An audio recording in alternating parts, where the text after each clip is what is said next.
Vini Vini Vici. Free the voice. Save the world. Is it working now? Yeah, nah? Yeah? Nah, yeah? Alright. Excellent. Hello, everyone. Welcome to the scuff that is typical of Huh? switching. Oh? Huh?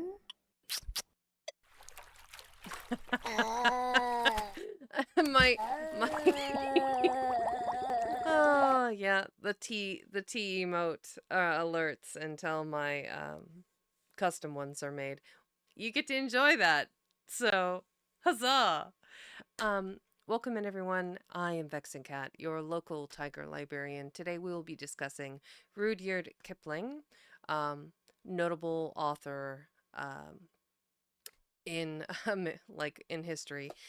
He was actually a pretty prolific author of more short stories and a number of poems that are done in a almost lyrical hymn-like style. I was going to cover a couple of those. Huh? I'm sorry. I'm going to take off my glasses real quick and look at that again. Did you just gift 20 subs to the entire community? No, that can't be right. That can't be right. I'm what? Uh what? What are you doing? Hikara! The fuck is that? Um wow? Yeah, wow. Big wow. Holy fuck. Pardon my French. Jesus Christ, Hikara. What? Oh, I guess you had some very overdue books. That's how we're going to take it. That or you're really excited over Rudyard Kipling. Either way, wow. Big wow. Thank you. Thank you. I very much appreciate it. Thank you very much. Holy fucking shit biscuits. That is correct. That is how I would say it too, Kairu. Um com- I think you do this just to get my mental game completely off the rocker. I'm pretty sure that is your plan, and you have succeeded beautifully to do just that. Uh Error 404. Vexing cannot remember anything. That tracks. That tracks. Okay. Today, we're here to talk about Rudyard Kipling, notable author, um, honestly, prolific. Huh? Just because you can, huh, Kairu? Oh god, it's gonna do that for all of them. Yep, you guys get to have a little overly excited teacup. Um, so that lives there. Money, aw, thank you, Kairu. Okay, now that I am going to sink in, I'm going to talk about I just switched to what I refer to as my summer aesthetic. I'm going to go with kind of a green vibe. Spring was sakura blossoms, very pink coated, very um, just whimsical and light, and I try to keep with books in that theme. This theme is a little bit more. Huh? Huh? Oh, Harper will try. Welcome in. Thank you for the follow. Also, I thought I saw Simi Mortis in here as well. Thank you for the follow. I appreciate that. Welcome to the library. Um, yes. You were just waiting until I went live for my brain to actually be fuzzy. Because I will admit, I fully overslept my nap and have been stressing, and I went into this stream running a little bit late. So Harper will try. I really appreciate the chat. Hello, hello. Yep. We're gonna go ahead and talk about Rudyard Kipling before I lose any more of my mind. Um, he was born in 1865. This is a photo of him. It's kind of cool. He falls within that line of classic literature, but also alive long enough to actually be photographed by technology. I think it's kind of neat that we get to see him. I didn't want to open with this first picture because I don't know why. He just looks so absurd to me. I kind of like him a little bit older. Um, I don't know. I think it's that haircut. Or it might be the mustache that's literally going into his mouth. I don't know. Very Chad jawline though. Like this man had a jaw and like that butt dimple chin there. He was a very, arresting character. But I'll stick with this kind of older, still the full broom, but at least it's going past his lips, so it's not going into his mouth. Okay, so Rudyard Kipling was born in Bombay, India, on December 30th of 1865. He was the son of John Lockwood Kipling, an artist and teacher in architectural sculpture, and his wife Alice. His mother was also a talented and beautiful woman. She was one of the MacDonald sisters, four of whom married remarkable men: Sir Edward Burne Jones, Sir Edward Poynter, Alfred Baldwin, and John Lockwood Kipling himself, of course.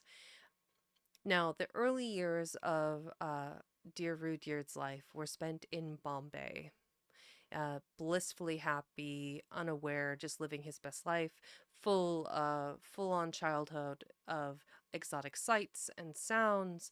Um, by the age of 5, he was actually sent back to England with his sister to stay with a foster family in the South Sea, where he was unfortunately desperately unhappy. Um, and then that experience, of course, in a foster home, uh, did affect his writing. By the time he was 12, he actually went to the United Services College at Westward Ho, near Bidford, where the headmaster Cormel Price, a friend of his father and uncle's, fostered his literary ability. So his his short story Stocky and Co. is based on those days spent at school. He was touted and like given free reign within like academic scholarly pursuits, and he really relished his time there.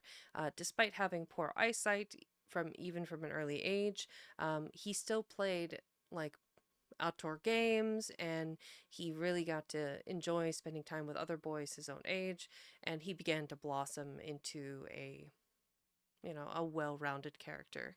By 1882, at 16 years of age, he returned to Lahore, where his parents now lived. Let's see, open an image in a new tab here. So we have boo boo boo. So here we have Lahore.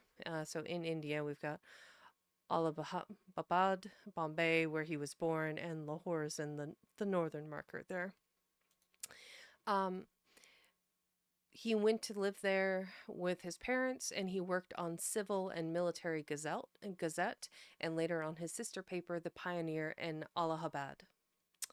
Um, in his limited spare time, he wrote many remarkable poems and stories that were published alongside his reporting. Um, when these were collected and published as books, they formed the basis of his earliest fame. Okay. Returning to England in 1889, and let's see, that would be 23. He won instant success with the Barrack Room Ballads, which were followed by some more brilliant short stories. After the death of an American friend and literary collaborator, Wolcott Bailster, he married Wolcott's sister Carrie in 1892. So, and that would make him 3 years older, so 18, 23, 26. At 26 is when he got married. So, still fairly young, but not uncommon. After a world trip, he and Carrie returned to her family home in Brattleboro, Vermont, US, with the aim of settling down there.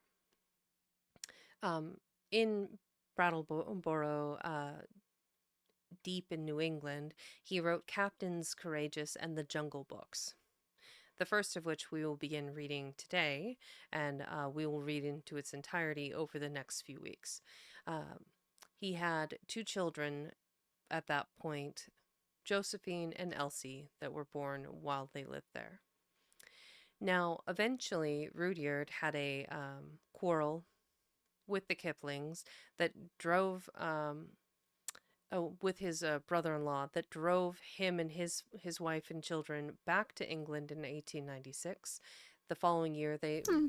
they moved Huh? to Rottingdean in Sussex, Huh? and Alamantis is reigning. Christ, today is one of those days. Okay. Enjoy the crazy tea alerts, the scheming raid. Okay, the scheming raid. If you all Hmm. have not Huh? seen Elementus, they Huh? were just talking about Machiavelli, and when I left their stream to come do this, I think they were doing some sort of testing on the average person in their community, and how crazy psychopathic they were and Machiavellian. Um, Yes, I've got the tea emotes until I get my custom ones finished. Um, yes, level 4 hype train, you guys. That's really awesome. Check that out. Turns out the least insane individuals, Overwatch players. That that is surprising. Perhaps the ability to vent um, anxiety and anger and frustration through digital means of shooting random internet characters will help level one out. We can only guess. Um, I'll put this up there. So I was discussing Rudyard Kipling today. So welcome in, Raiders. If you have not seen my content before, hello, I am Vexing Cat, and I am a retro tiger librarian lady. Today I'm reading out some poetry and the beginning, The Jungle Book by Rudyard Kipling. I occasionally play various games. Feel free to take a moment to get settled in. I know, Almantis, I think you were streaming for like almost 4 hours. So, take care of yourself. Go get some food, hydrate, caffeinate, whatever it is that you need to do. Um, Curl up with a good blanket, etc. 4.5. 4.5 was the average, or was that the worst of the crazy, of the psychopathic behavior? Mm, 4.5 hours. Okay. Yeah, that's a little intense. I'm not gonna lie. Mura nearly maxed everything. Yeah, that tracks, actually. They're still a great person, though, like Mira. Um, Let me get a shout out. Let's do the exclamation so we can show off. We might be able to see the shout out at Almantis. There we go. This should work. Some things may be broken. Twitch Oh, has not integrated yeah, a little broken. smell-o-vision. There is not smell integration Let's over see. Twitch streaming. So I can only tell you that my apartment smells amazing right now. This rules, and I am merely Interesting clip choice. Also, who doesn't love cinnamon buns? Fantastic. Right?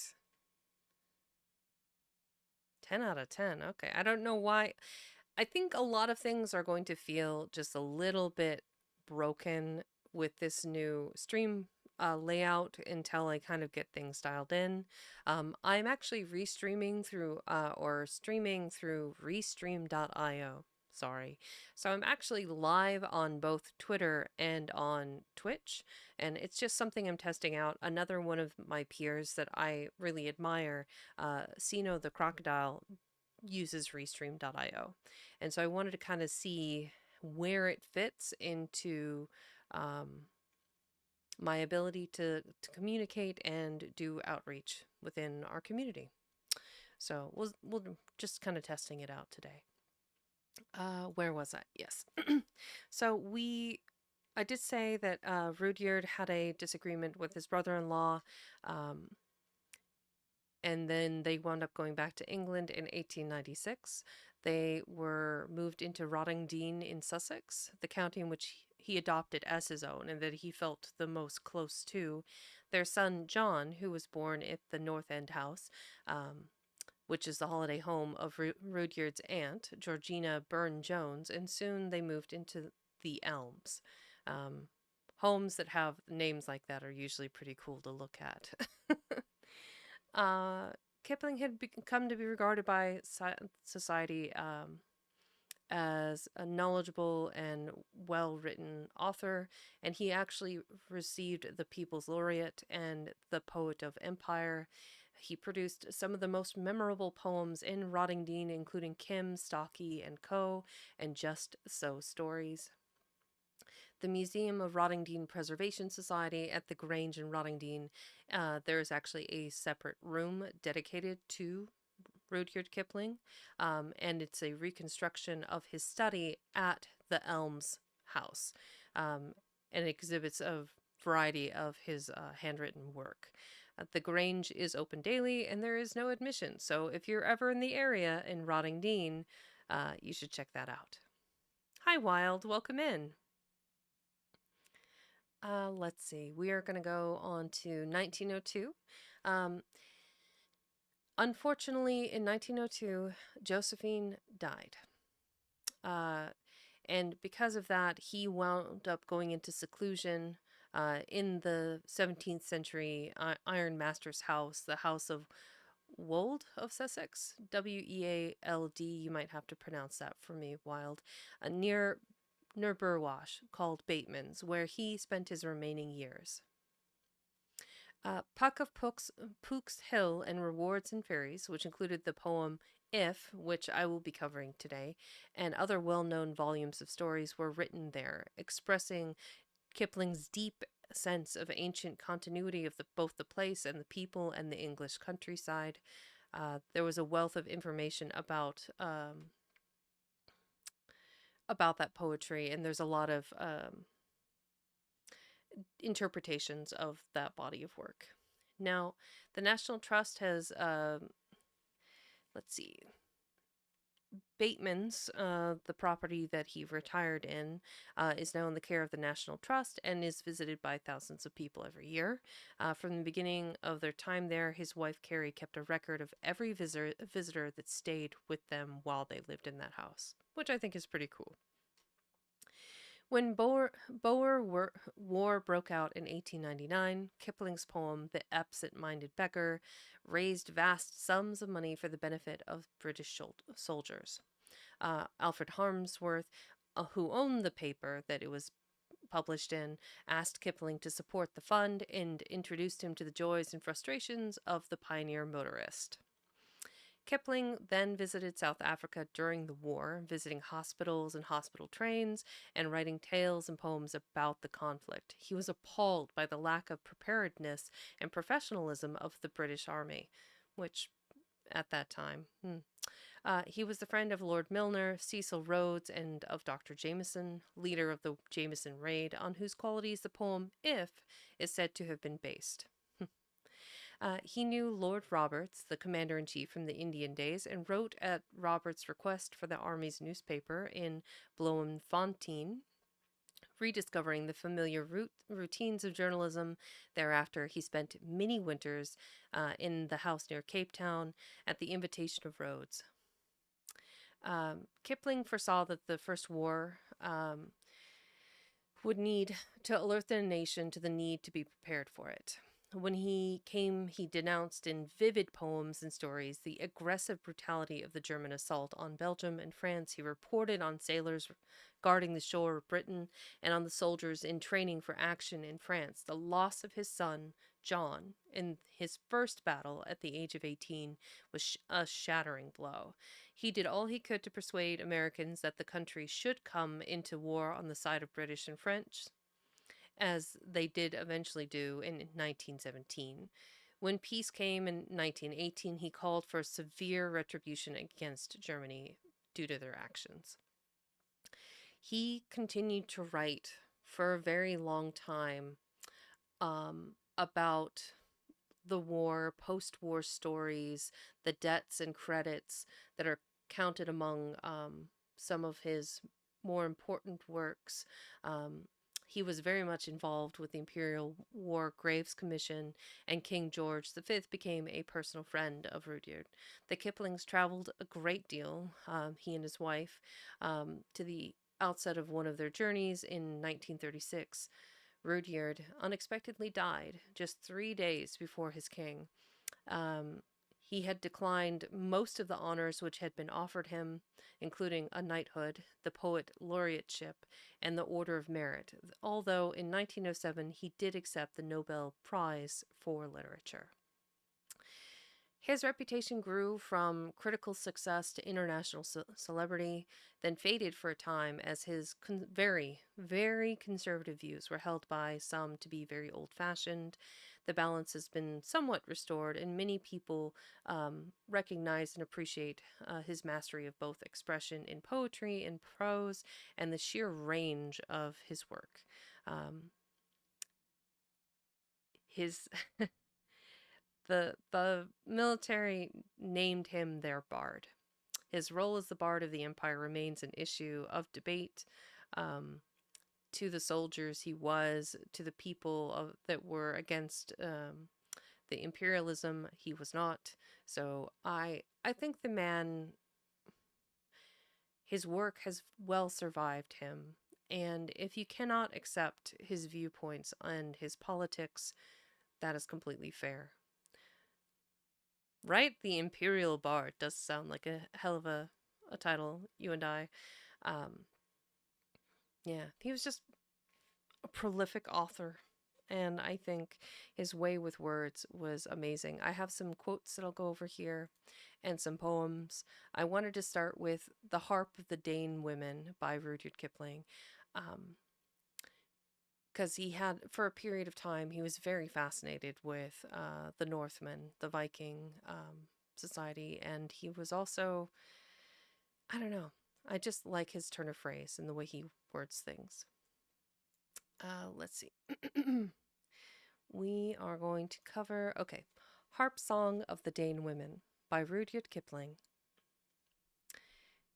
What is a woman that you forsake her, and the hearth fire and the home acre? To go with the old grey widow maker, she has no house to lay a guest in, but one chill bed for all to rest in, that the pale suns and the stray birds nest in. She has no strong white arms to fold you, but the 10 times fingering weed to hold you. Out on the rocks where the tide has rolled you. Yet, when the signs of summer thicken, and the ice breaks, and the birch buds quicken, yearly you turn from our side and sicken. Sicken again for the shouts and the slaughters, you steal away to the lapping waters, and look at your ship in her winter quarters. You forget our mirth, and talk at the tables, the kine in the shed, and the horse in the stables, to pitch her sides and go over her cables. Then you drive out where the storm clouds swallow, and the sound of your oar blades falling hollow is all we have left through the months to follow. Ah, what is a woman that you forsake her, and the hearth fire and the home acre, to go with the old grey widow maker?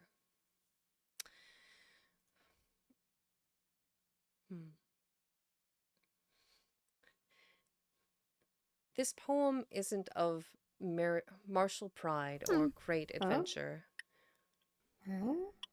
Oh, wow, thank you for the sub. CJ Par Unit 2.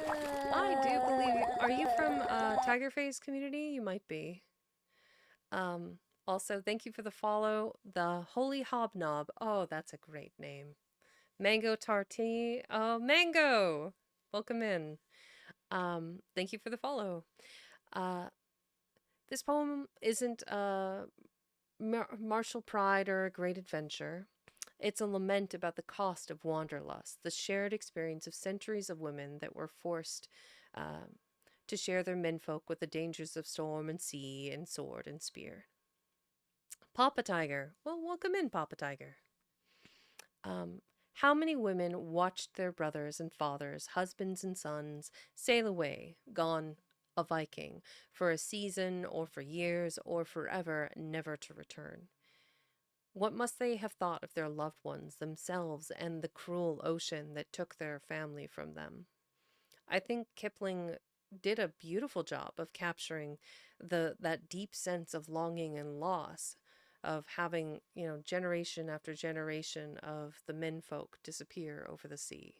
Um, I do believe there has been some more recent historical finds about how they've been able to identify that some of the bones um, on these shores and in these graves with the Northmen aren't all women, which I find quite interesting. That, of course, we have to take into consideration. I do believe a lot of the earliest stories were written through a Christian monk's lens. What is it, Sigurdsson, I think, who took down the Icelandic sagas?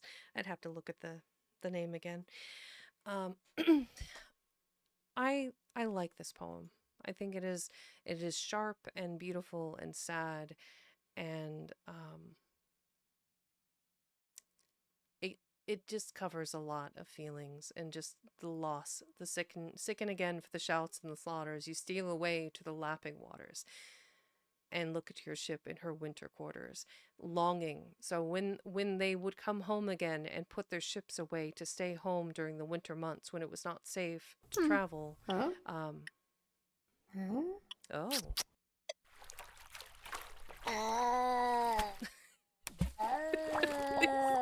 these fellows are getting out of control.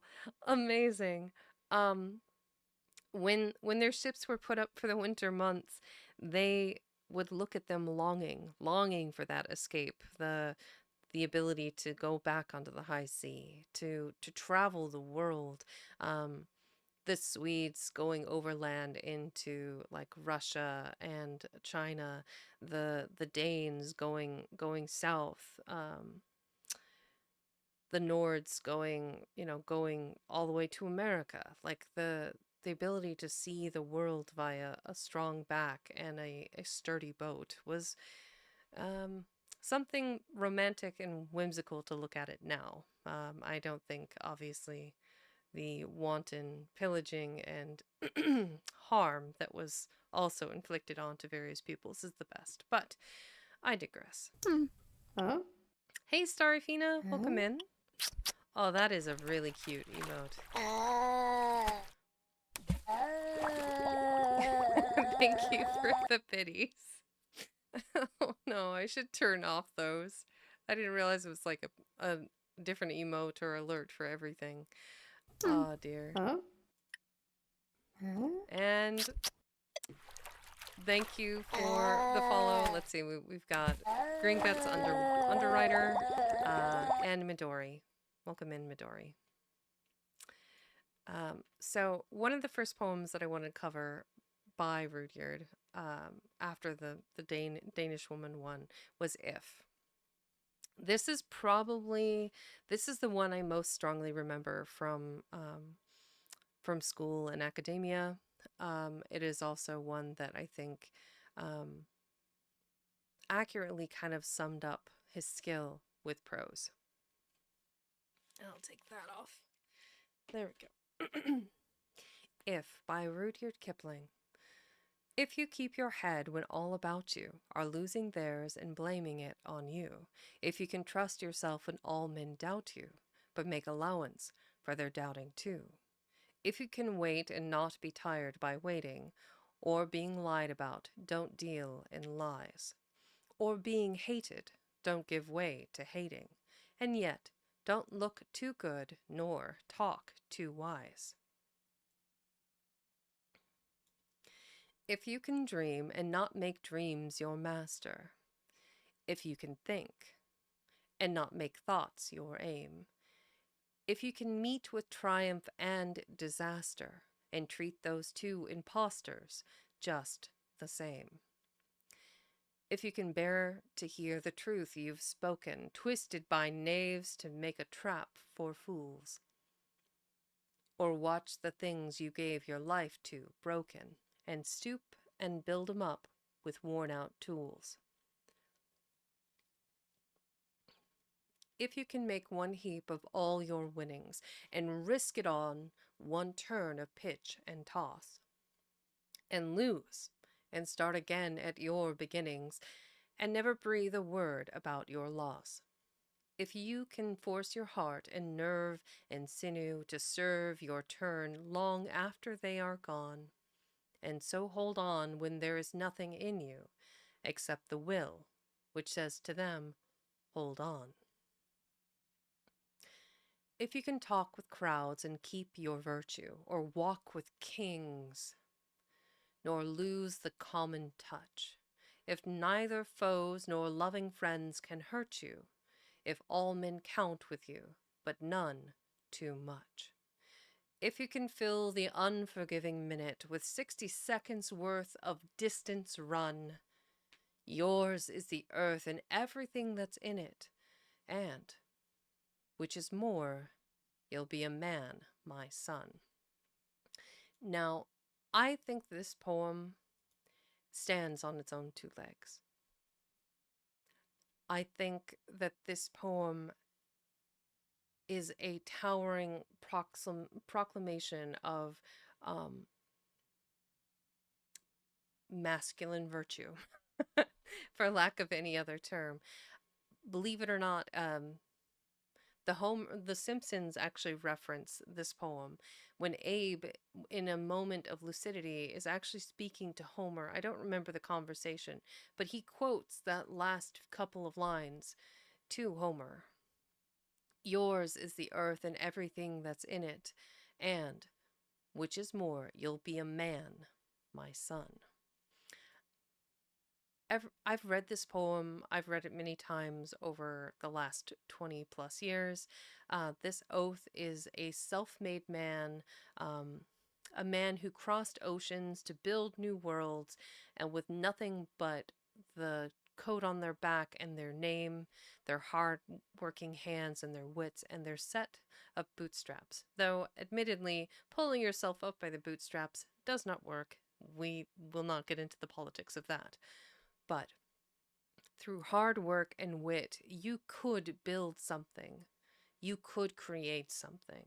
And in this prose, there's something that stays with you, that holds you with the way he's written the words. I like that if you can keep your head when all about you are losing theirs and blaming it on you. If you can keep your cool in any situation, you'll always come out ahead. If you can dream and not make dreams your master, to daydream, if you let yourself lead into too much daydreaming, you won't accomplish much. If you can think, but not make thoughts your aim, if you can educate yourself and think deeper on topics, you can problem solve quite easily. However, if that is the only thing you pursue, and if you do not become balanced, you'll lose sight of your own objectives. If you can meet with triumph and disaster and treat those two impostors just the same. Triumph and disaster. There's a John Lennon quote that I would like to say that is, in the end, it'll be all right. And if it's not all right, it's not yet the end. This is a motto to which I very much ascribe, and I believe that you just have to celebrate the wins and pat yourself on the back on the losses and do the best you can with what you have every time, because in the end, it will all be all right. Anyway, I've rambled on enough on this poem. I think it stands out all by itself. I will put a link to it in the chat, though, in case anyone wants to save it for whatever reason. All right, here is a quote by our dear Rudyard. There is no sin so great as ignorance. Remember this. I find this to be very true. I think when you don't know something, your ignorance can lead to your own downfall. But the only solution is to continue to grow and educate yourself. Experience through others' eyes, walk in other people's shoes, read the words of people that have come before you, and learn and grow. I think we're in a current society, and hop on the soapbox for a second. I think we're in a situation right now where there is a bit of a disconnect from the ultra rich from the hardworking proletariat. And I say bit, and I'm just being PR. I don't think that the fact that they own everything that it allows us to be able to communicate with one another is very safe. I think that there is a unfortunate um, inability to necessarily have the skills to find out the answers ourselves. I think that is problematic, and I also think the rampant misinformation that is disseminated through various applications and platforms make it very difficult to tell what's true and what's not.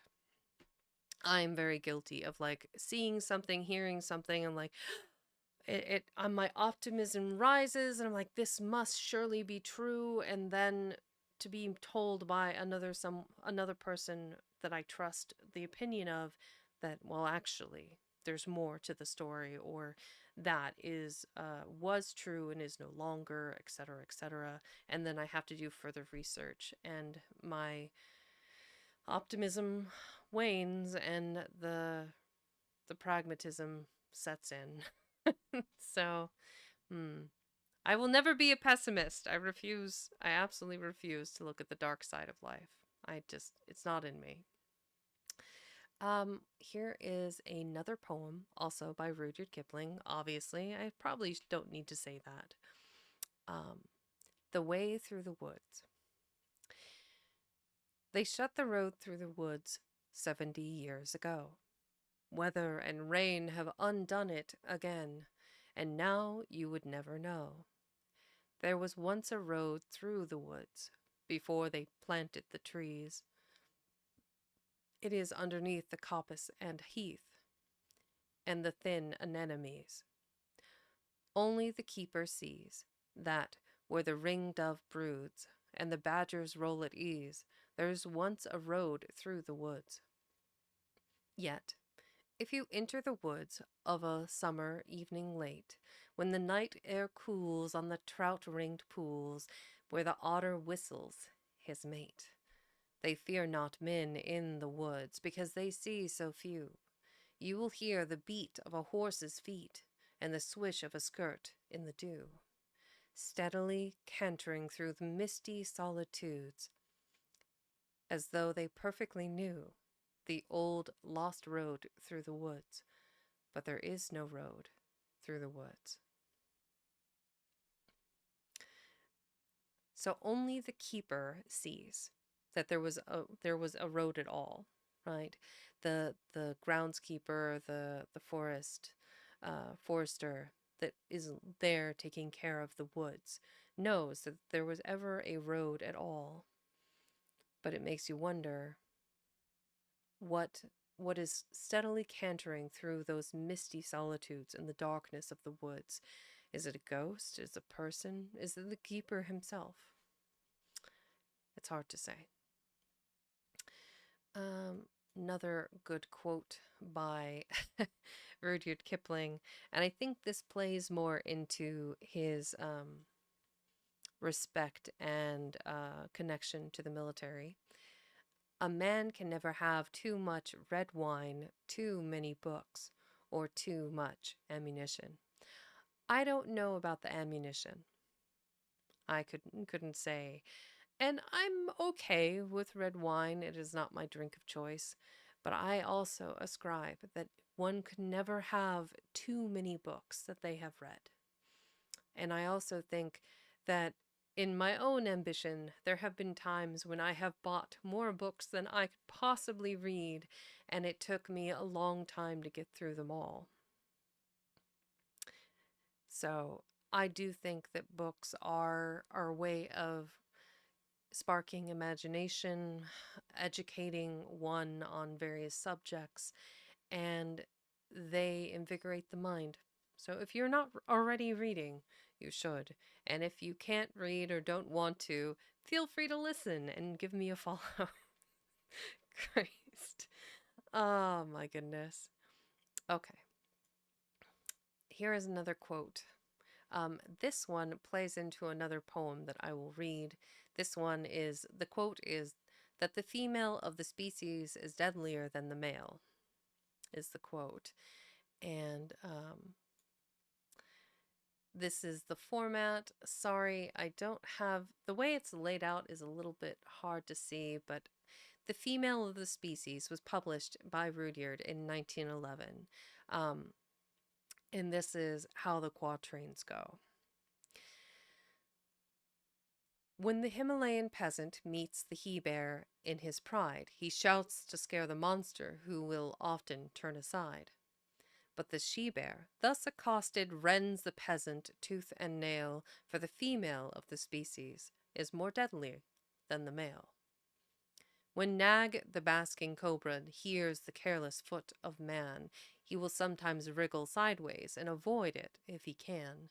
But his mate makes no such motion where she camps beside the trail, for the female of the species is more deadly than the male.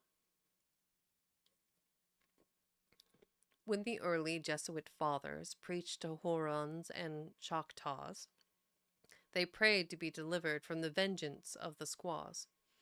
'Twas the women, not the warriors, turned those stark enthusiasts pale, for the female of the species is more deadly than the male. Man's timid heart is bursting with things he must not say, for the woman that God gave him isn't his to give away. But when hunter meets with husbands, each confirms the other's tale, that the female of the species is more deadly than the male. Man, a bear in most relations, worm and savage otherwise, man propounds negotiations, man accepts the compromise. Very rarely will he squarely push the logic of a fact to its ultimate conclusion in unmitigated act. Fear or foolishness impels him, ere he lay the wicked low, to concede some form of trial even to his fiercest foe. Mirth obscene diverts his anger, doubt and pity oft perplex him in dealing with an issue to the scandal of the sex. I wonder if I can zoom in. That might be better. Maybe? Sure, why not? Okay. But the woman that God gave him, every fibre of her frame, proves her launched for one sole issue, armed and engined for the same, and to serve that single issue. Lest the generations fail, the female of the species must be deadlier than the male. Formed to serve a single issue, lest the generation fail.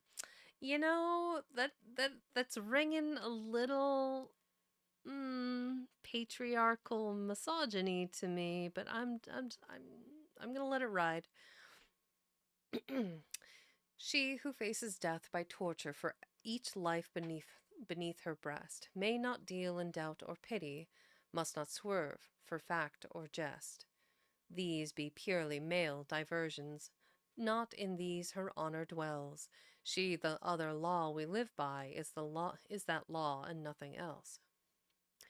She can bring no more to living than the powers that make her great, as the mother of the infant and mistress of the mate.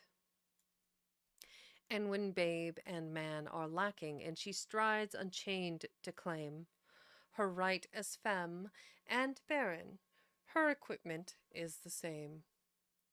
She is wedded to convictions, in default of grosser ties. Her contentions are her children, heaven help him who denies. He will meet no suave discussion, but the instant white-hot wild, wakened female of the species, warring as for spouse and child.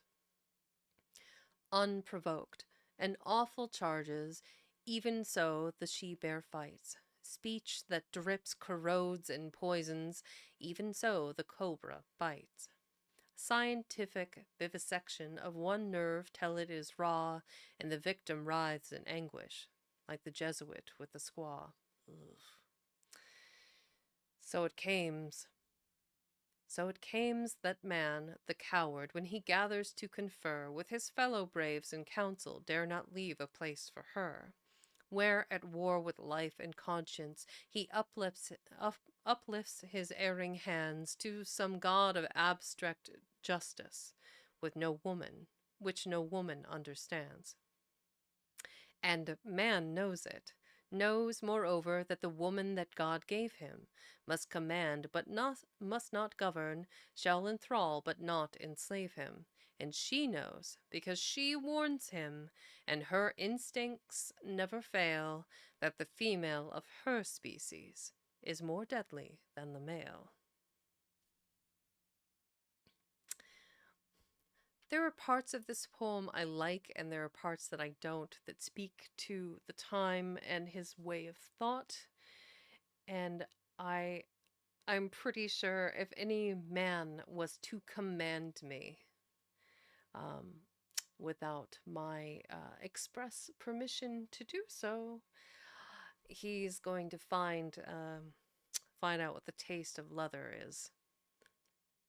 Mm. But I like the idea that the female of the species is more deadly than the male. It does. Why do through active violence when you can, quote, manipulate the situation?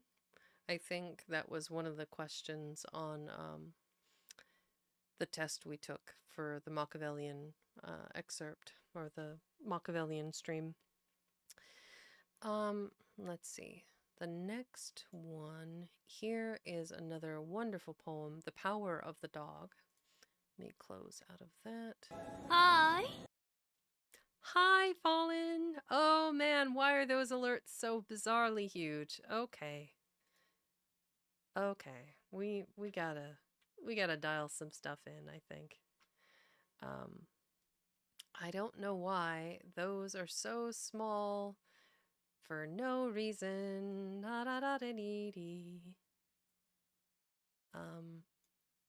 You used the on-screen celebration. I don't know what that's supposed to look like.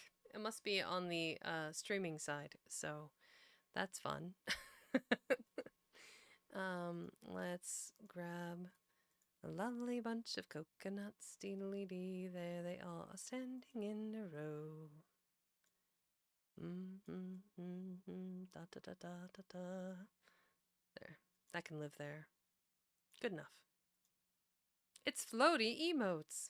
I am doing quite well, Fallen. I have been covering a variety of the works of Rudyard Kipling today. So, I don't know that I would necessarily have gotten along with this man, but I do like some of his poetry. Yeah.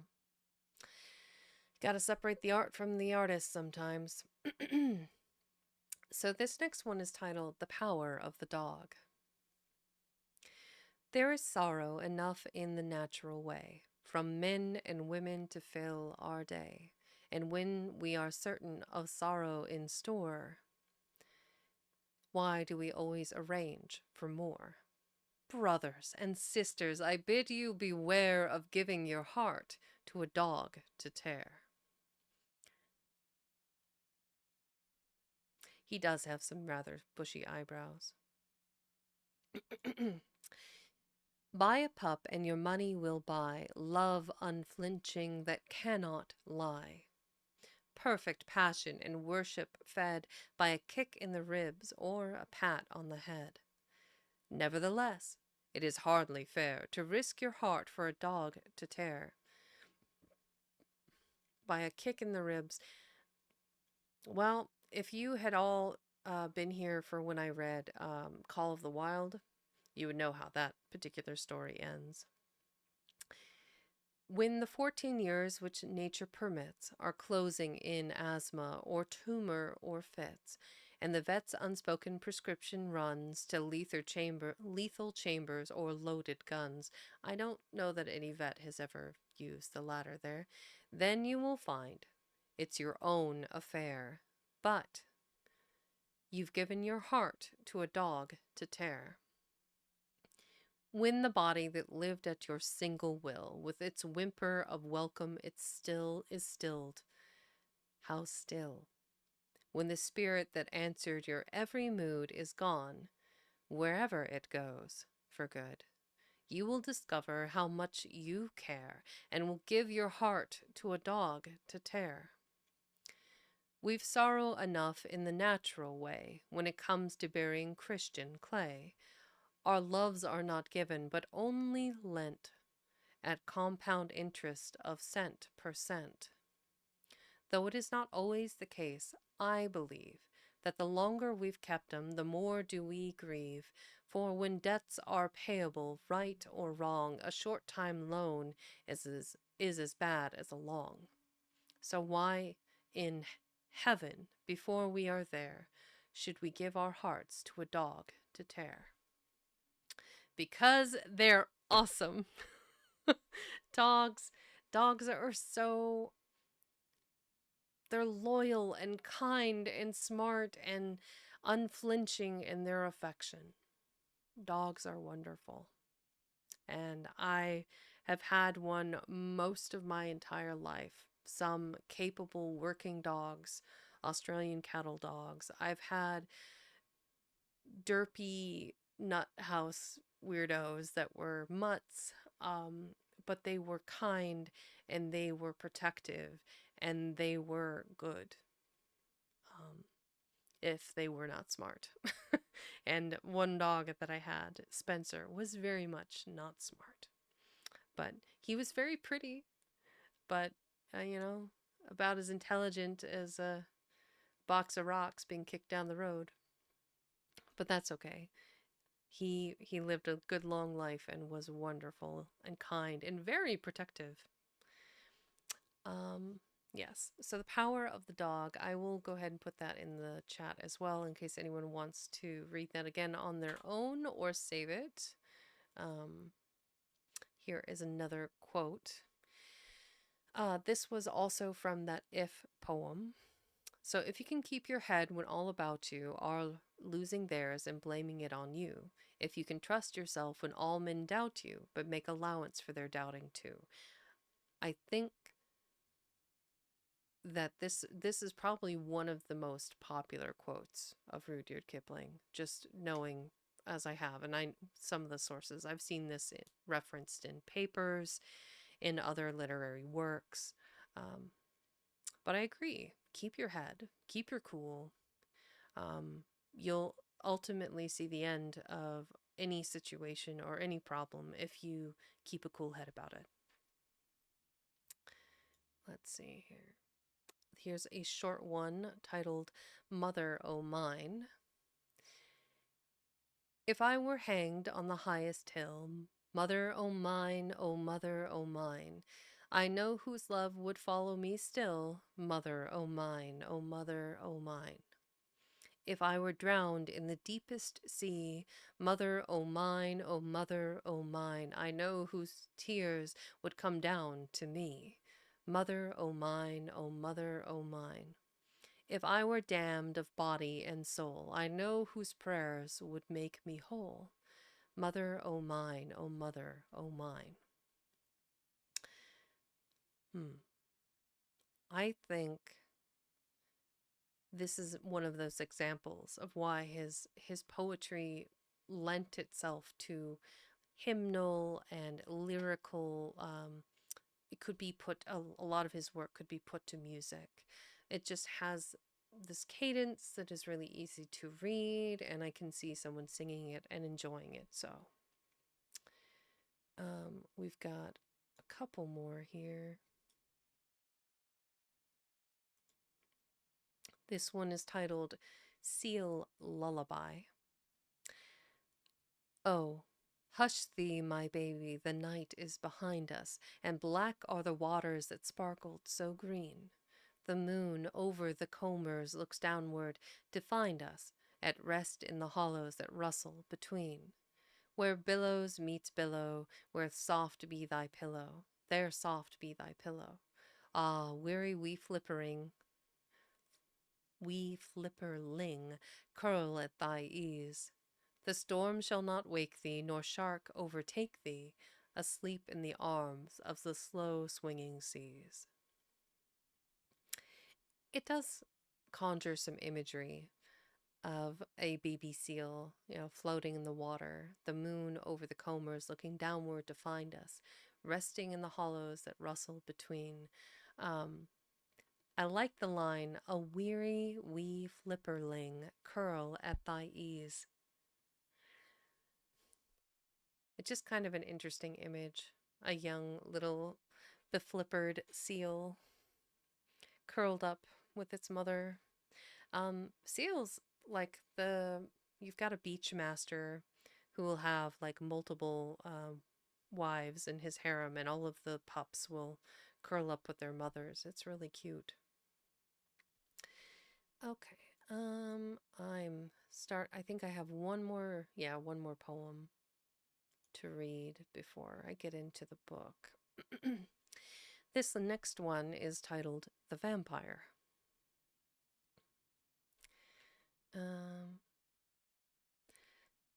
A fool there was, and he made his prayer, even as you and I. To a rag and a bone and a hank of hair, we called her the woman who did not care. But the fool he called her his lady fair, even as you or I. Oh, the years we waste and the tears we waste, and the work of our head and hand belong to the woman who did not know, and know we know, and now we know that she never could know, and did not understand. A fool there was, and his goods he spent, even as you or I, honor and faith and a sure intent. And it wasn't the least what the lady meant, but a fool must follow his natural bent, even as you or I. Kairu, Book Hag's voice is pleasing and makes me sleepy. Well, thank you. I added that tag because I ever so admire the history hag. I believe it's Clio 80. I might be mispronouncing that. She's awesome. And as soon as I was pointed in her direction, I was like, wow, this is one cool cat. Not actual cat, but you know what I mean.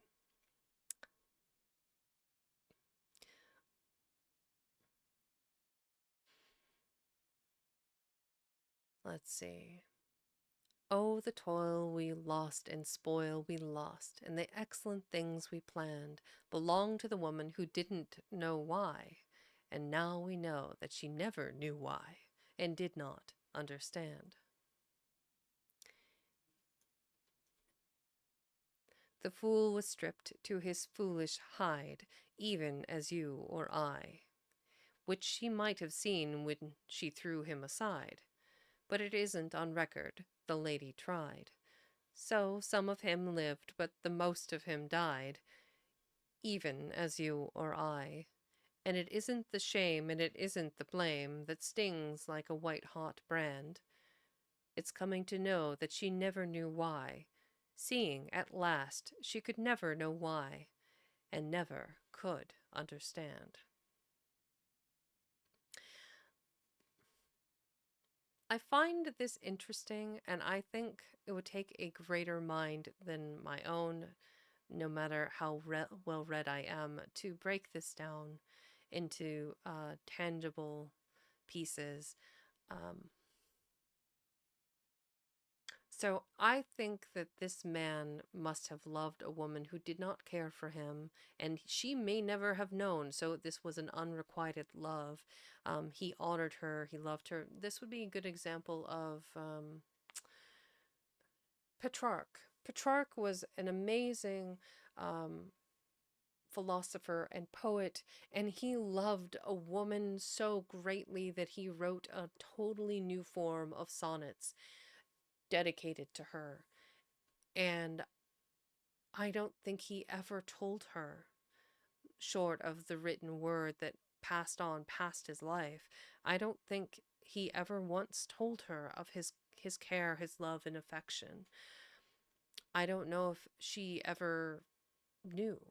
And the worst is because she could never know why. She could never know that love, that affection. So, Hmm. He Huh? survived. Huh? Oh, the subscriber thing. Thank you, Tiger Faye. Thank you for the resub. And the Doho. Oh my goodness. Welcome in. Welcome to the first time chatting. What do we got here? This emote is very silly. Oh, that's from that Friends show. What is that called? Something friendship. I've seen it. It's going well. I'm discussing Rudyard Kipling. I just read the last poem for today, The Vampire, and was just reflecting upon its purpose and its meaning. He was a good boy. Well, I would say he was a good author. Smiling Friends. Yes, thank you. Let's see. So we'll go back to it. Here's another, like, just an image of Rudyard in his later years.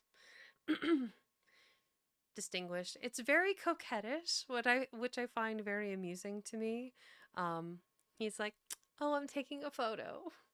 You know, back before there was such a thing as a selfie. This is a very cute picture for what I would presume to be a very grown-ass man to be posing with. It's like, here he is, young, stoic, looking far off into the distance, filled with deep thoughts and masculine pride. And then, oh, tell me more. Ooh. It's a bit silly. But I rambled too much. I digress. So today we're going to be going into the Jungle Book, and we'll go ahead and read a couple chapters of this today. I know Doho's here, Tiger Faye's here, the amazing people that are sticking around to listen to me read. Thank you. Thank you, each and every one of you, for taking the time. Faye, my dear friend, as you can see, I switched to my summer green format. I hope you like it. It is hopefully a good fit. Let's see. Drink water. Become moist. You're not wrong. You're not wrong. I'm about to start reading, so hydrating is key. Mm-hmm. Good call, Teeth. Good call. Very good call. Let's see here. What was I doing? I was grabbing that and fixing these. These should be here and bigger. I think they're about there. Okay, so now if I do it again, it should be fine. So, friendly reminder, be sure to have a snack. Testing. Yeah, well, I guess it'll turn up when it turns up. So, we'll see. Okay. So, Rudyard Kipling wrote The Jungle Book, I believe, in 1920. No, so we've got, this is the copyright of 1893 and 1894 of Rudyard Kipling's work. And this was copyright and republished later in that same year. This one's illustrated by M&E Detmold, and the artwork in this book is incredible, and I'm really excited to show that along with the story. I did want to touch a little bit on why he's debated, but honestly, I'm just ready to read, and I think that everyone here is ready to listen to a good story, as the first of the Jungle Books was.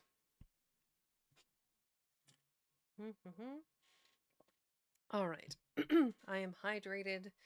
I am caffeinated. I am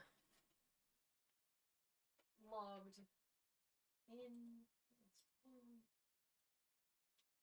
Okay. All of the pieces are coming into play. Excellent. I think I need to redo my snack time alert. Let me just test a couple other things here. Does high work? Snack time! Okay, that one worked. Maybe they just don't work for me.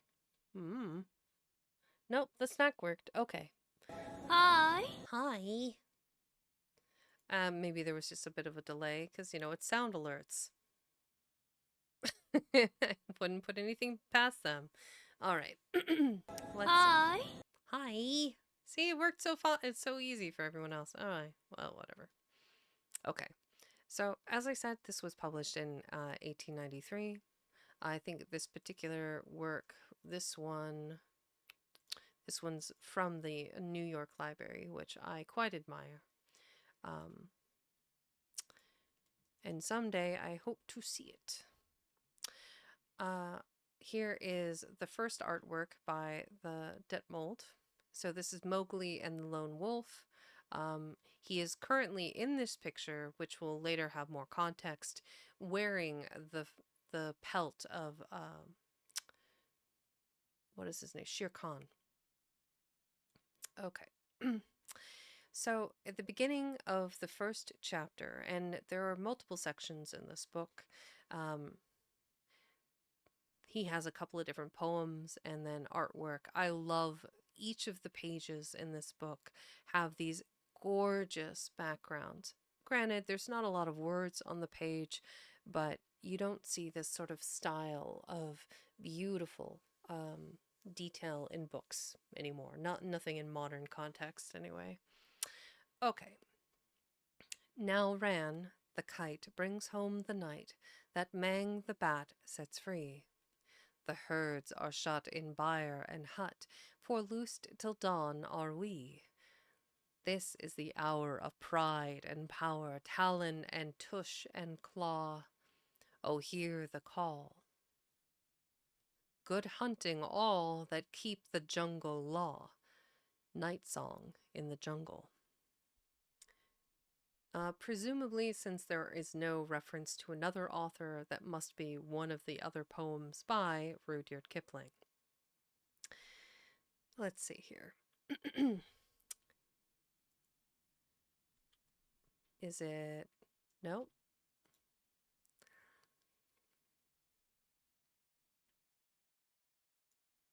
There we go. Maybe?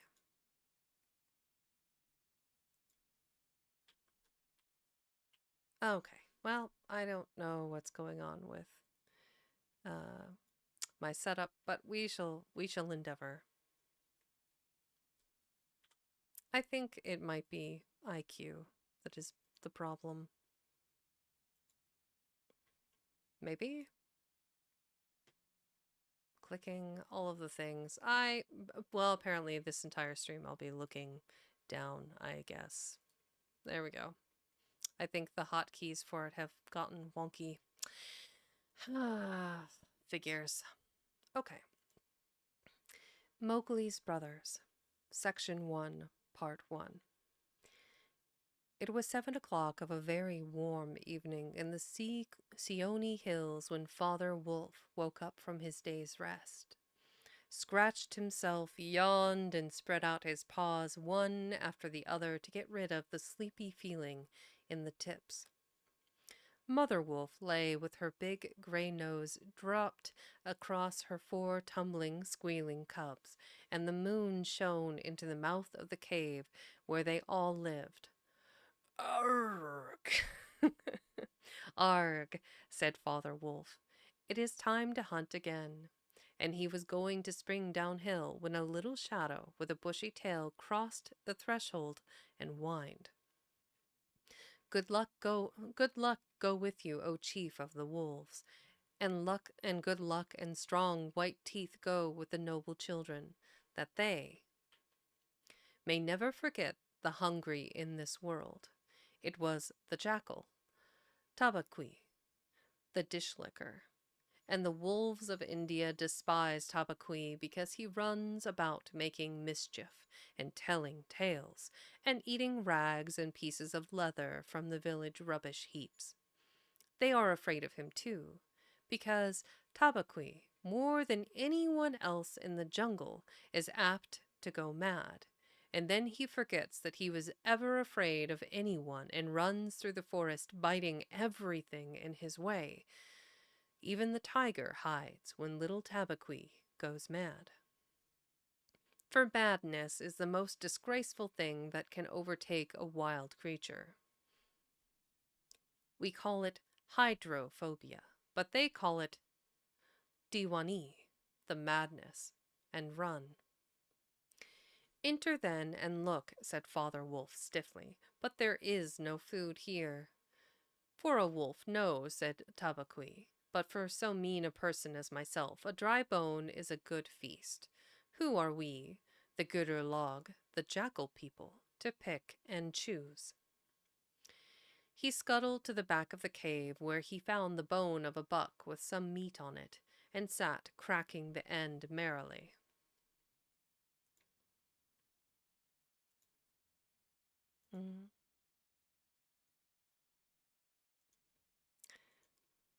I swear, this key assignments. All right.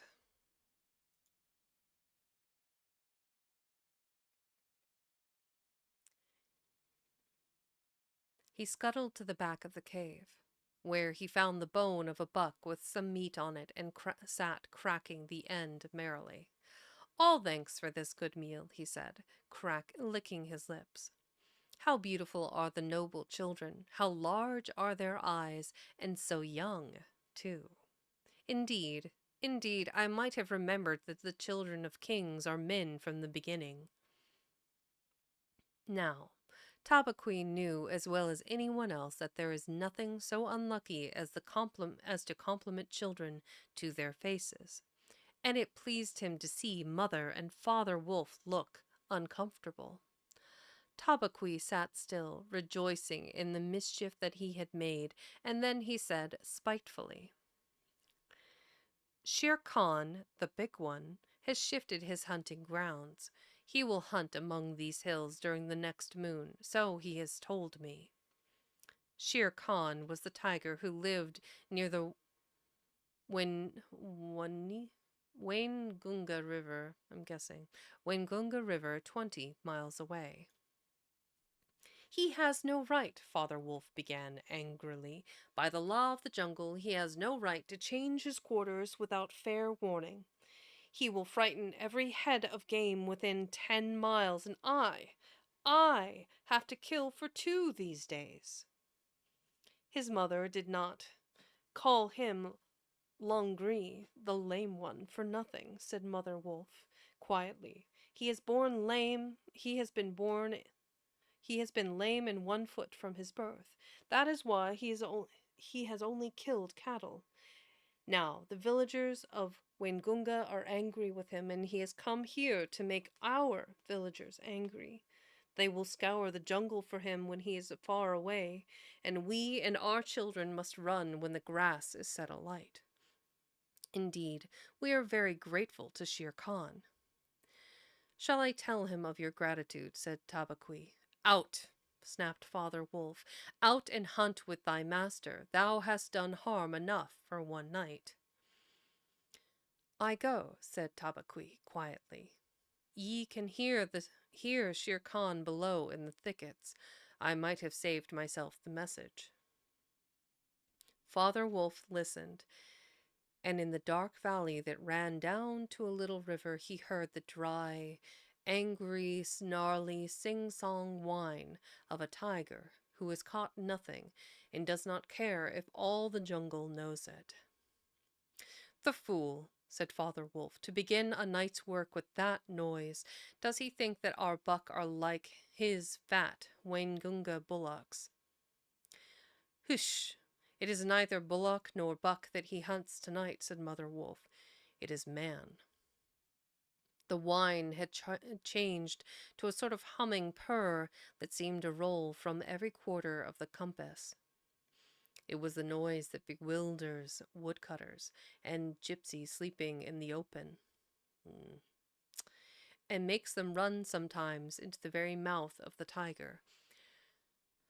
After seeing that word and its inherent meaning, I just want to say and preface by saying that this book includes a number of words that are antiquated terms and turns of phrases that are inappropriate and I do not use in my day to day language, and I do not condone the use of in any sort of modern day context.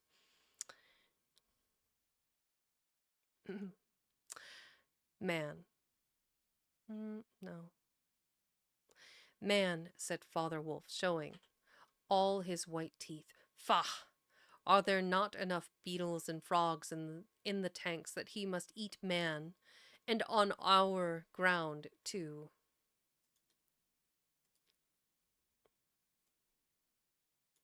The law of the jungle, which never orders anything without a reason, forbids every beast to eat man, except when he is killing to show his children how to kill. And then he must hunt outside the hunting grounds of his pack or tribe.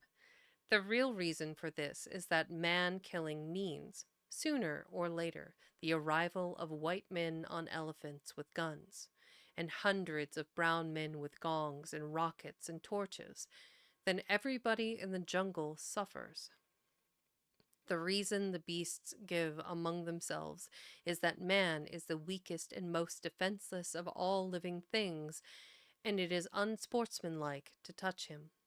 They say, too, and it is true, that man-eaters become mangy and lose their teeth. The purr grew louder and ended in the full-throated "Arrgh" of the tiger's charge. Then there was a howl, an untigerish howl, from Shere Khan. He has missed, said Mother Wolf. What is it? Father Wolf ran out a few paces and heard Shere Khan muttering and mumbling savagely as he tumbled about in the scrub. The fool has had no more sense than to jump at a woodcutter's campfire, so he has burned his feet, said Father Wolf with a grunt. Tabaqui is with him. Something is coming uphill, said Mother Wolf, twitching one ear. Get ready. The bushes rustled a little in the thicket, and Father Wolf dropped with his haunches under him, ready for his leap. Then, if you had been watching, you would have seen the most wonderful thing in the world. The wolf checked in mid-spring. He made his bound before he saw what it was he was jumping at, and then he tried to stop himself. The result was that he shot up straight into the air for 4 or 5 feet, landing almost where he left ground.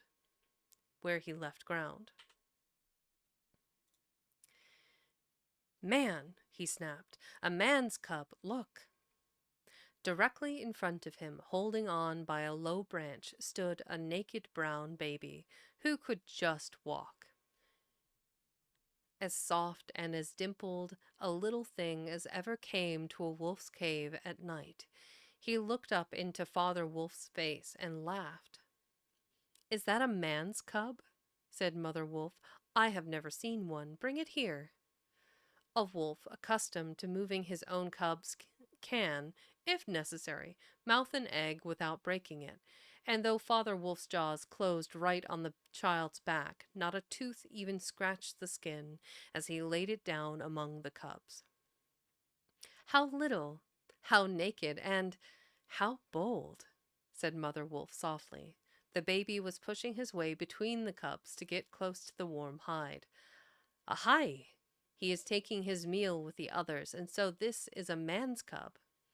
Now, was there ever a wolf that could boast of a man's cub among her children?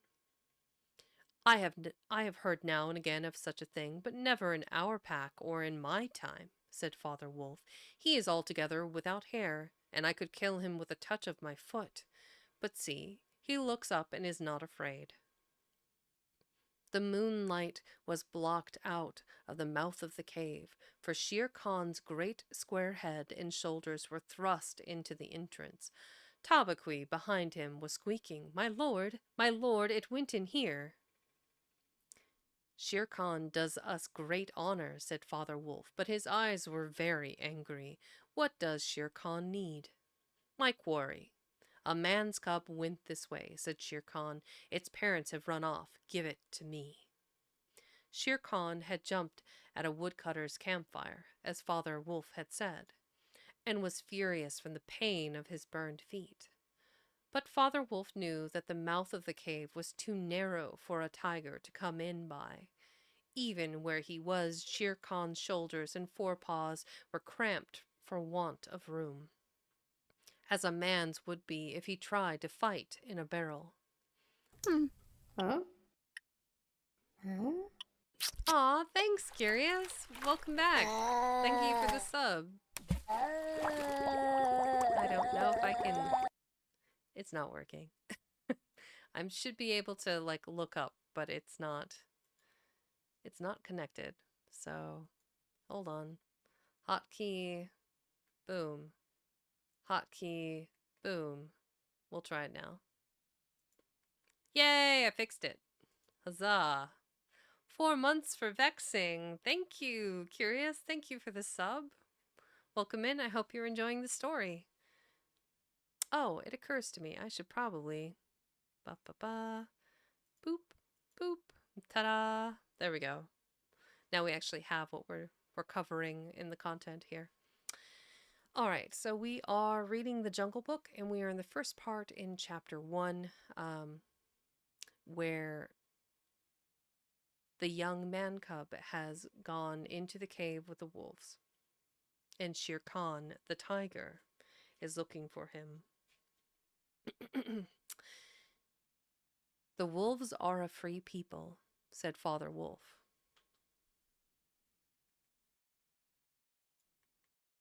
If it's not working again, why are you like this, VitoTube?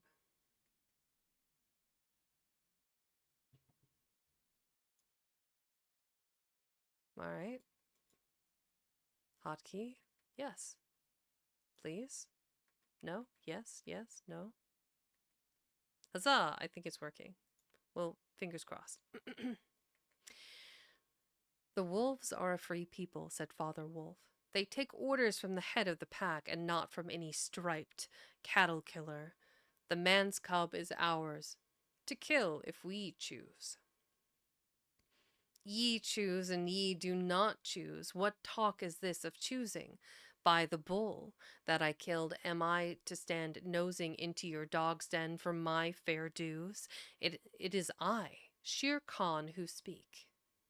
The tiger's roar filled the cave with thunder. Mother Wolf shook herself clear of the cubs and sprang forward, her eyes like 2 green moons in the darkness, facing the blazing eyes of Shere Khan.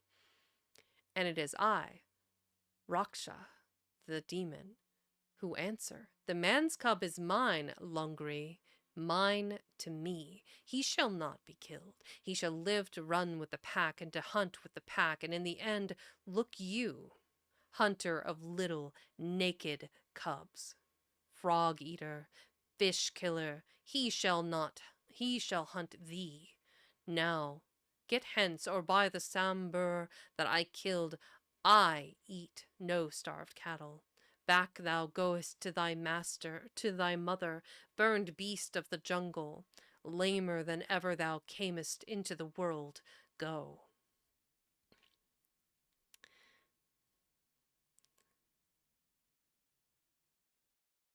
I'm just, the deadlier of the species, it's just amusing to me. How does that quote go again? Drink water. Become moist. The female of the species must be deadlier than the male. Well, as a mother, she sure is. Hey, Neff, welcome in. I haven't seen you in a minute. I hope you are doing well. Perhaps if you are reading later, I might be able to bring everybody over for a visit. Can we get a shout out for Neff as well? Man, I don't know. It's like Curious streams, Tigerface streams, Neff streams, the Doho streams, Waldosis streams. I feel like I have just streamers watching. It's like, how do you pick just one? Is I have to do the inventory once a week, and I live 7 minutes from home. I live 7 minutes from work, rather. You live 7 minutes from home. I live 7 minutes from work, so it's not hard for me to get to work. So like, the fact that doing the inventory takes me like barely an hour. And it should bring up Curious as well. It might need a minute. Sometimes it takes a minute to cook.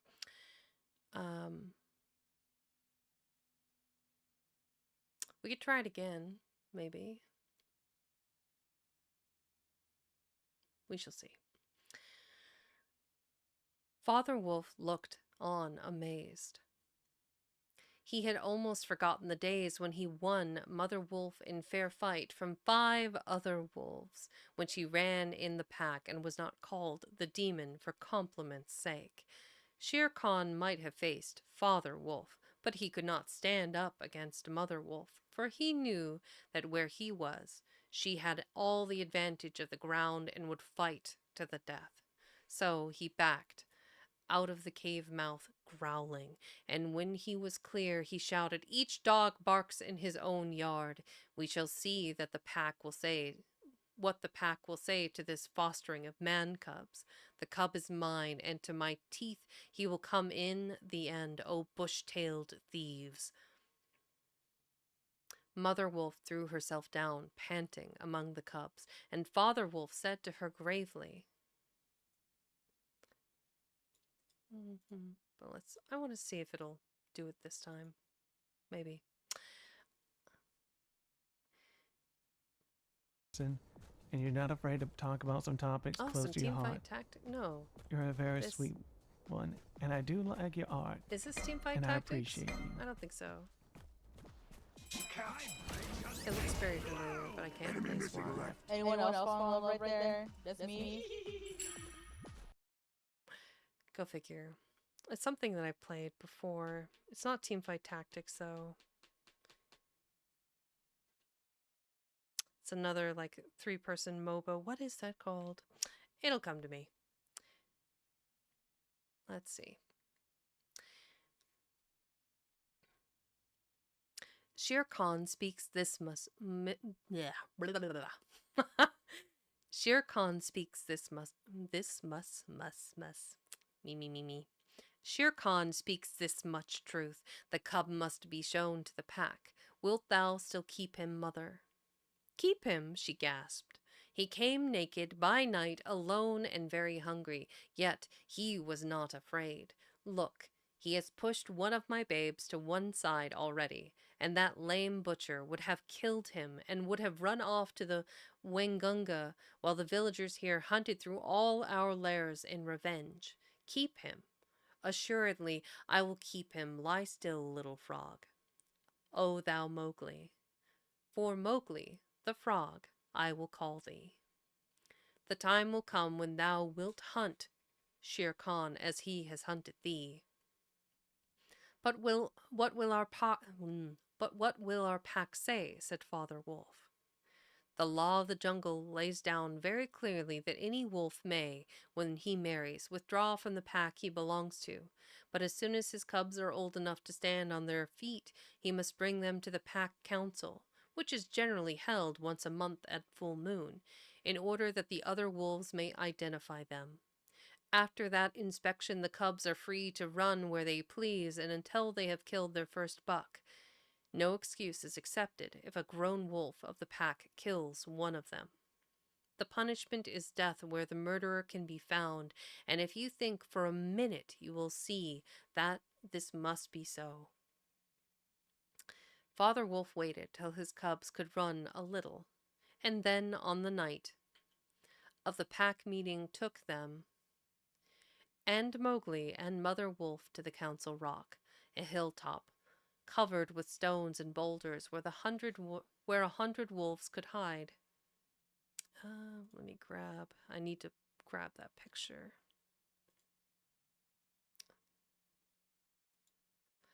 I was the smirt. Mhm. There we go. So this is the first picture. There we go. So the Council Rock. So we see Mowgli and the cubs and a very large panther, a wolf, another wolf in the back on guard, hackles raised. We shall see.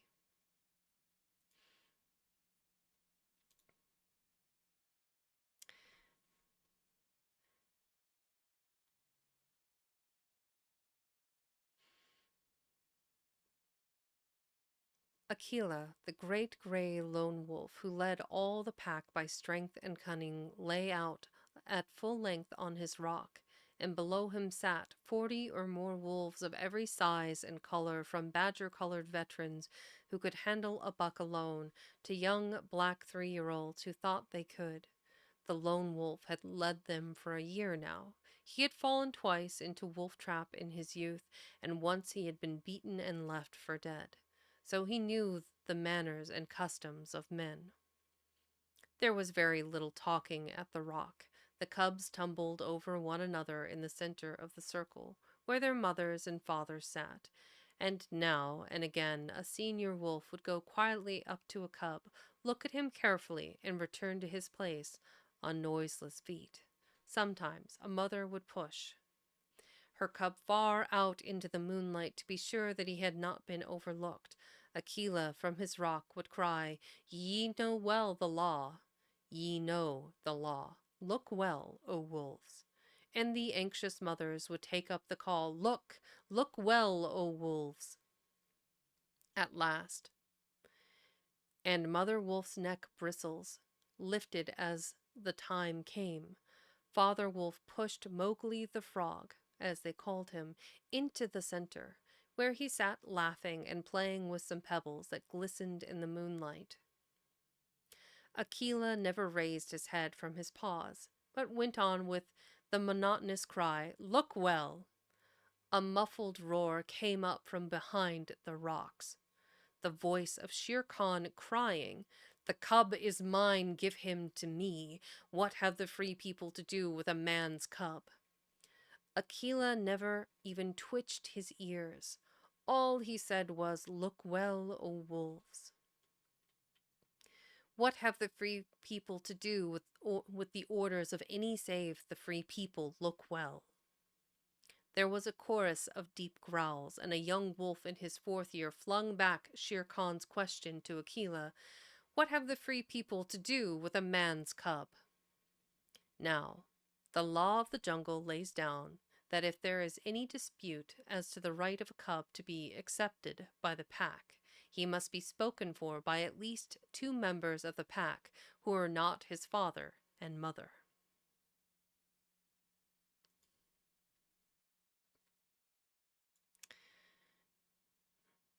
"Who speaks for this cub?" said Akela. "Among the free people, who speaks?" There was no answer.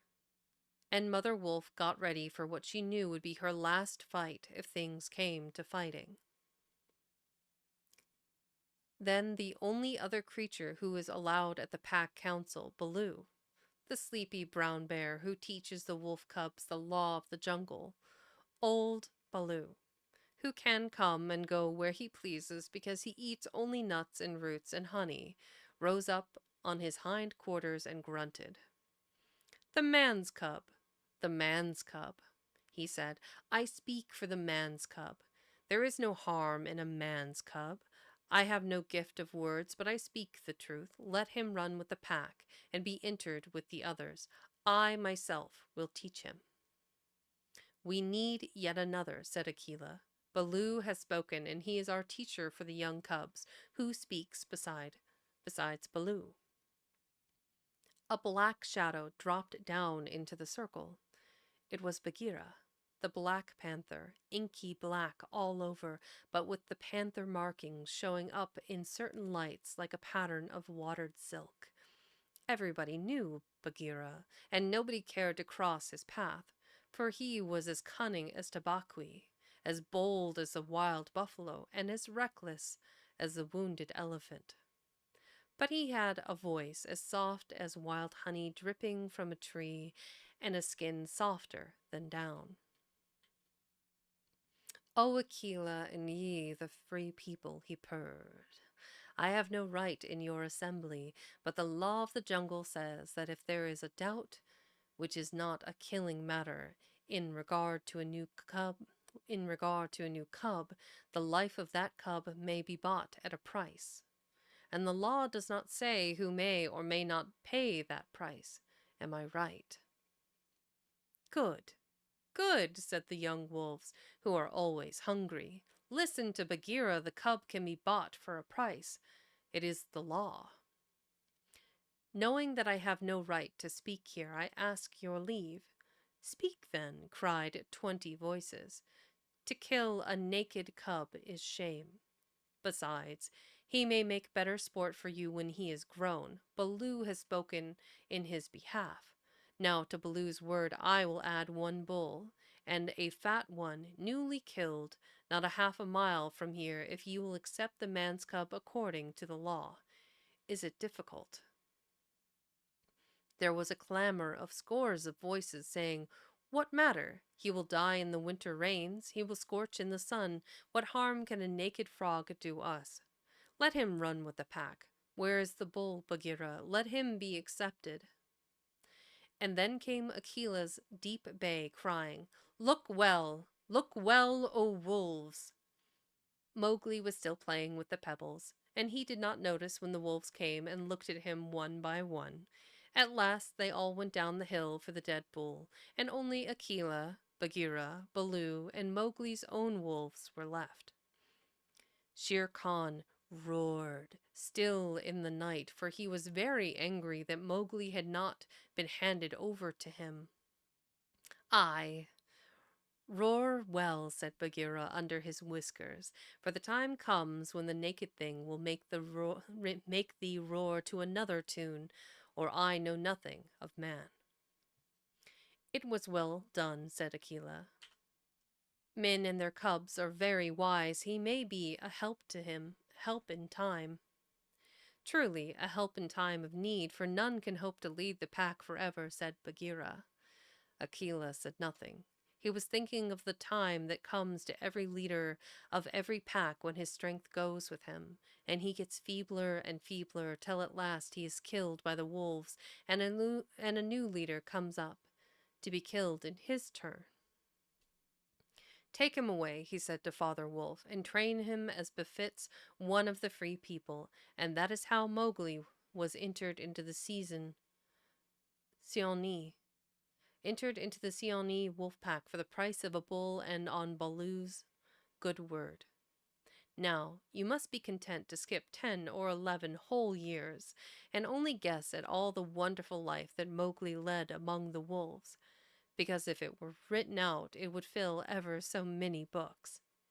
He grew up with the cubs, though they of course were grown wolves almost before he was a child, and Father Wolf taught him his business and the meaning of things in the jungle, till every rustle in the grass, every breath of warm night air, every note of the owls above his head, every scratch of a bat's claws as it roosted for a while in a tree, and every splash of every little fish jumping in a pool meant just as much to him as the work of his office means to a business man.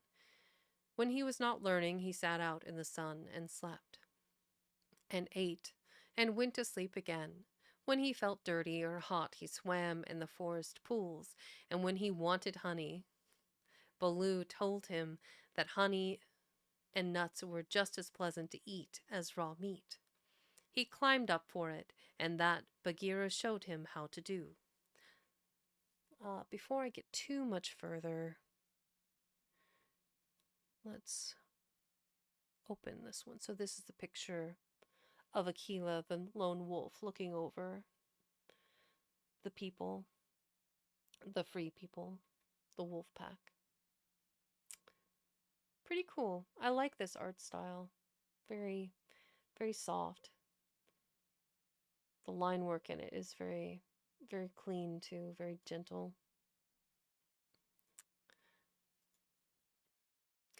Bagheera would lie out on a branch and call, "Come along, little brother," and at first Mowgli would cling like the sloth, but afterward he would fling himself through the branches almost as boldly as the gray ape. He took his place at the council rock too when the pack met, and there he discovered that if he stared hard at any wolf, the wolf would be forced to drop his eyes, and so he used to stare for fun. At other times he would pick the long thorns out of the pads of his friends, for wolves suffer terribly from thorns and burrs in their coats. He would go down the hillside into the cultivated lands by night, and look very curiously at the villagers in their huts. But he had a mistrust of men, because Bagheera showed him a square box with a drop gate so cunningly hidden in the jungle that he nearly walked into it, and told him it was a trap. He loved better than anything else to go with Bagheera into the dark, warm heart of the forest, to sleep all through the drowsy day, and at night see how Bagheera did his killing. Bagheera killed right and left as he felt hungry, and so did Mowgli, with one exception.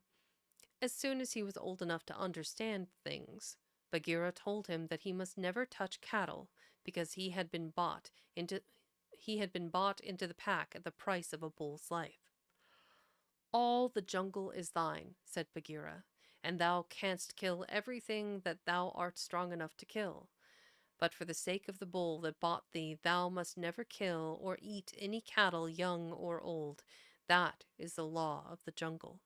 Mowgli obeyed faithfully. And he grew, and grew strong as a boy must grow who does not know that he is learning any lessons, and who has nothing in the world to think of except things to eat.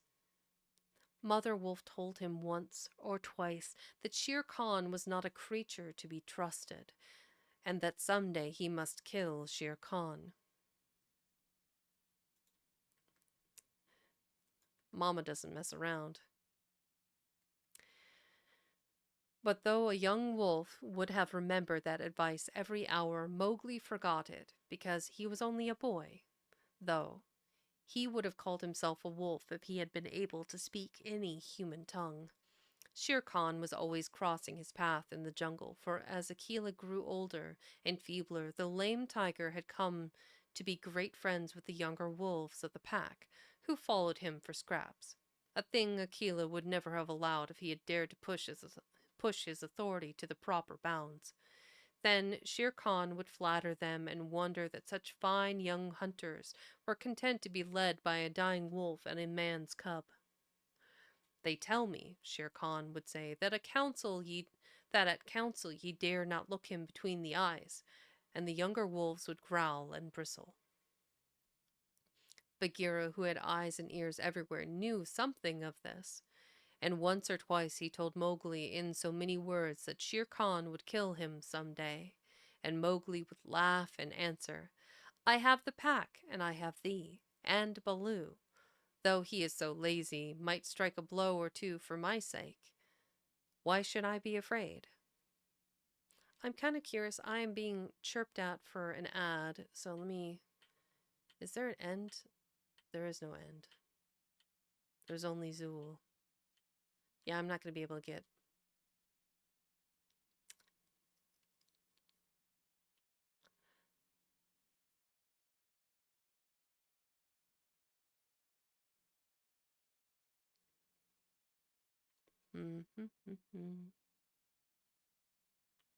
Where was I?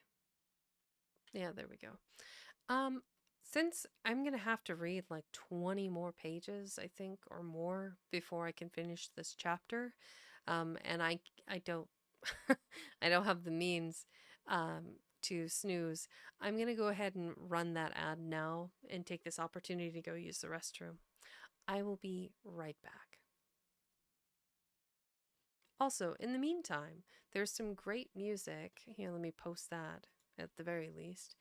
This, I updated my Be Right Back music. This is going to be Lavender by Arend, who is arguably probably my favorite artist off of Upbeat.io.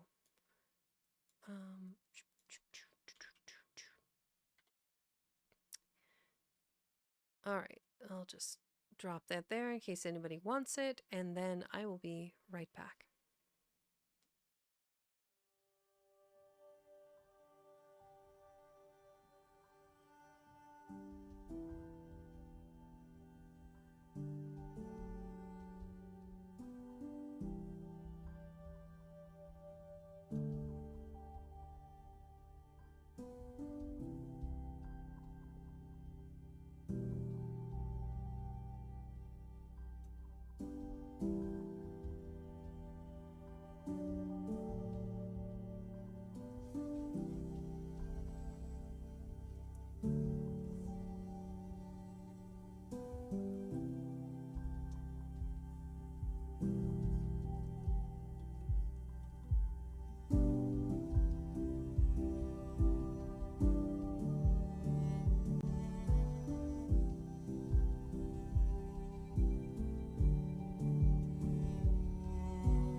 Well, I don't know about the fade. I'm gonna have to work on those transitions.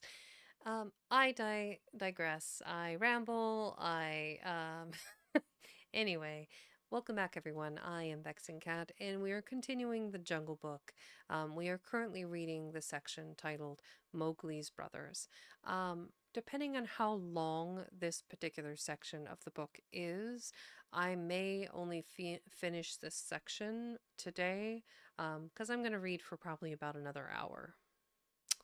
So, I hope everyone enjoyed the music there from our end. I really like the Lavender song. It's true. I think a librarian will ramble. It just, you start, if you think too much, as in the If poem by Rudyard, um, you get a little lost in the sauce, I think. It's just a naturally occurring.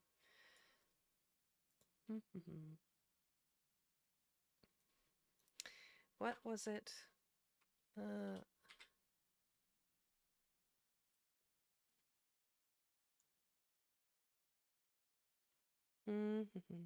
If you can think and not make thoughts your aim.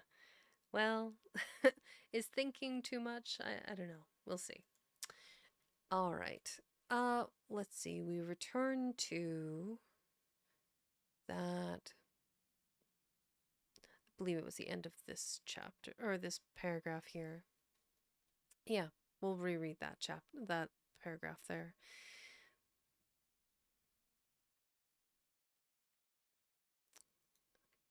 Oh my goodness.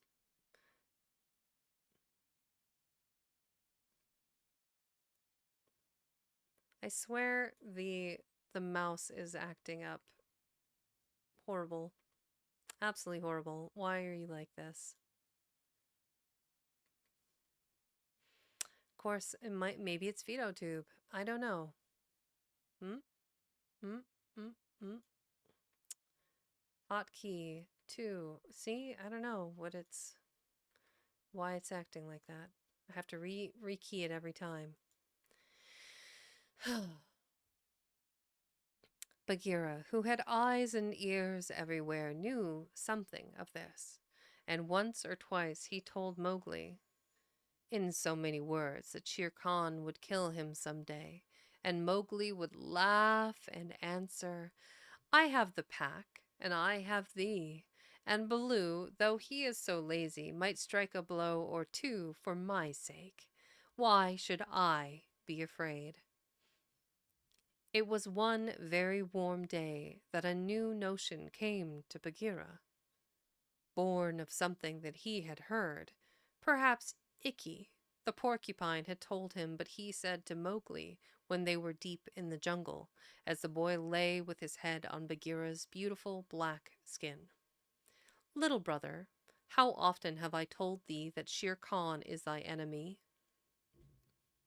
As many times as there are nuts on that palm, said Mowgli, who naturally could not count. What of it? I am sleepy, Bagheera, and Shere Khan is all long tail and loud talk, like Mao, the peacock. But this is no time for sleeping. Baloo knows it. I know it. The pack knows it. The pack know it. And even the foolish, foolish deer know. Tabaqui has told thee too. Ho, ho, said Mowgli. Tabaqui came to me not long ago with some rude talk, that I was a naked man's cub, and not fit to dig pig nuts. But I caught Tabaqui by the tail and swung him twice against a palm tree to teach him better manners. That was foolishness, for though Tabaqui is a mischief maker, he would have told thee of something that concerned thee closely. Open those eyes, little brother. Shere Khan dares not kill thee in the jungle for fear of those that love thee. But remember, Akela is very old, and soon the day comes when he cannot kill his buck, and then he will be leader no more. Many of the wolves that looked thee over when thou wast brought to the council first are old too, and the young wolves believe, as Shere Khan has taught them, that a man cub has no place with the pack. In a little time thou wilt be a man. And what is a man that he should not run with his brothers? Said Mowgli. I was born in the jungle. I have obeyed the law of the jungle, and there is no wolf of ours from whose paws I have not pulled a thorn. Surely they are my brothers. Bagheera stretched himself at full length and half shut his eyes. Little brother, said he, feel under my jaw. Mowgli put up his strong brown hand, and just under Bagheera's silky chin, where the giant rolling muscles were all hid by the glossy hair, he came upon a little bald spot. There is no one in the jungle that knows that I, Bagheera, carry that mark, the mark of the collar. And yet, little brother, I was born among men, and it was among men that my mother died, in the cages of the king's palace at Udaipur. It was because of this that I paid the price for thee at the council when thou was a little naked cub. Yes, I too was born among men. I had never seen the jungle. They fed me behind bars from an iron pan till one night I felt that I was Bagheera, the panther, and that no man and no man's plaything, and I broke the silly lock with one blow of my paw and came away. Because I had learned the ways of men, I became more terrible in the jungle than Shere Khan. Is it not so? Yes, said Mowgli. All the jungle fear Bagheera, all except Mowgli. Oh, thou art a man's cub, said the Black Panther very tenderly, and even as I returned to my jungle, so thou must go back to men at last, to the men who are thy brothers, if thou art not killed in the council. But why? But why should any wish to kill me? Said Mowgli. Look at me, said Bagheera, and Mowgli looked at him steadily between the eyes. The big panther turned his head away in half a minute. That is why, he said, shifting his paw on the leaves. Not even I can look thee between the eyes, and I was born among men, and I love thee, little brother. The others, they hate thee because their eyes cannot meet thine, because thou art wise, because thou hast pulled out thorns from their feet, because thou art a man. I did not know these things, said Mowgli sullenly, and he frowned under his heavy black brows. What is the law of the jungle? Strike first and then give tongue? By thy very carelessness they know that thou art a man, but be wise. It is in my heart that when Akela misses his next kill, and at each hunt it costs him more to pin the buck, the pack will turn against him and against thee. They will hold a jungle council at the rock, and then... and then... I have it, said Bagheera, leaping up. Go thou down quickly to the men's huts in the valley, and take some of the red flower which they grow there, so that when the time comes thou mayest have even a stronger friend than I or Baloo, or those of the pack that love thee. Get the red flower. By red flower, Bagheera meant fire. Only no creature in the jungle will call fire by its proper name. Every beast lives in deadly fear of it and invents 100 ways of describing it. The red flower? Said Mowgli. That grows outside their huts in the twilight? I'll get some. There speaks the man's cub, said Bagheera proudly. Remember that it grows in little pots. Get one swiftly, and keep it by thee for time of need. Good, said Mowgli. I go, but art thou sure, O my Bagheera? He slipped his arm around the splendid neck and looked deep into the big eyes. Art thou sure that all this is Shere Khan's doing? By the broken lock that freed me, I am sure, little brother. Then by the bull that bought me, I will pay Shere Khan full tale for this, and it may be a little over, said Mowgli, and he bounded away. Oh, thank you, Sino, I appreciate it. I hope you have a good session today with D&D.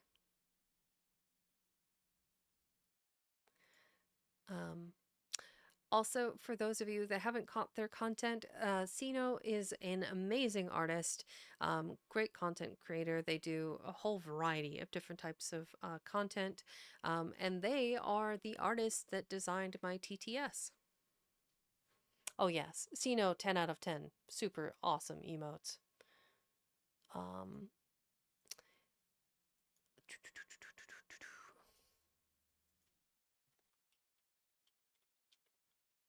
Bestest crocodile. Sino is the bestest crocodile. Here's my TTS. If it works and it's not broken. Is the bestest crocodile. Ah, yes. 10 out of 10. Bestest crocodile. Yes. So, Sino is the creator of my Tiger TTS, and I love it. Which I still, of course, it is a superior accent of all of the ones that were available. Look at me. I am adorable. I am perfect. Yes. The Australian accent was my favorite from the list that were available to me, you and I. Yes. I still need to think of a name for him. I haven't figured out what it's going to be. I feel like Terrence or Terry are quite silly. Fuck off, you bloody bastard.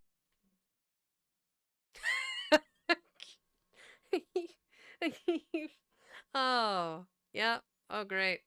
You're just gonna. Thanks. Thanks for that. Classic Aussie. Yeah, you're not wrong. As, yep, yep.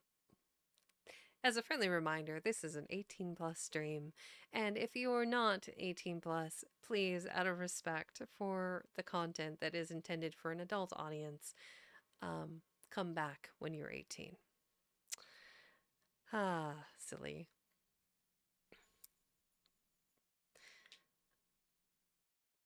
And he bounded away. That is a man. That is all a man, said Bagheera to himself, lying down again.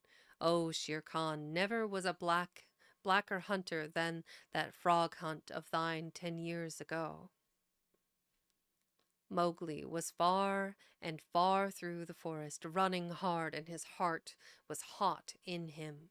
He came to the cave as the evening mist rose, and drew breath and looked down the valley. The cubs were out, but Mother Wolf at the back of the cave knew by his breathing that something was troubling her frog. What is it, son? She said. Some bats chatter of Shere Khan, he called back. I hunt among the plowed fields tonight. And he plunged downward through the bushes to the stream at the bottom of the valley. There he checked. For he heard the yell of the pack hunting, heard the bellow of a hunted sambur, and the snort of the buck turned at bay. Then there were wicked, bitter howls from the young wolves. Akela, Akela, let the lone wolf show his strength.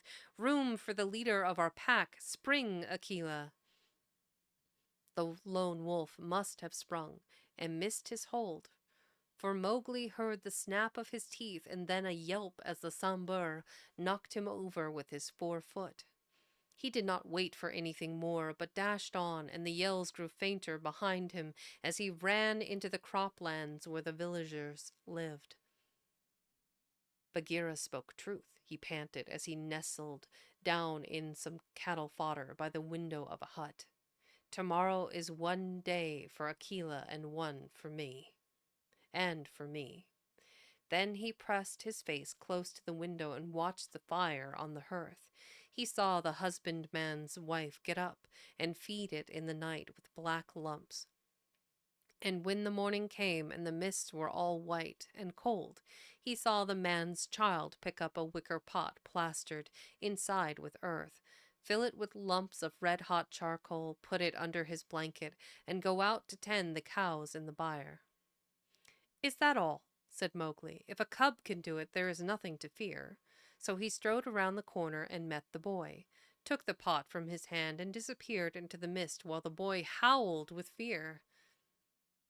"They are very like me," said Mowgli, blowing into the pot, as he had seen the woman do. "This thing will die if I do not give it things to eat." And he dropped twigs and dried bark on the red stuff. Halfway up the hill he met Bagheera with the morning dew shining like moonstones on his coat. "Akela has missed," said the panther. "They would have killed him last night, but they needed thee also. They were looking for thee on the hill. I was among the ploughed lands. I am ready. Look." Mowgli held up the fire pot. "Good. Now I have seen men thrust a dry branch into that stuff, and presently the red flower blossomed at the end of it. Art thou not afraid?" "No. Why should I fear? I remember now, if it is not a dream, how before I was a wolf I lay beside the red flower, and it was warm and pleasant." All that day Mowgli sat in the cave tending his fire pot and dipping dry branches into it to see how they looked. He found a branch that satisfied him, and in the evening when the Tabaqui came to the cave and told him, rudely enough, that he was wanted at the Council Rock, he laughed till Tabaqui ran away. Then Mowgli went to the council, still laughing. So I think because of the very nature of the material that the paper is printed on, the acid has leached away some of the image. I wonder if we can find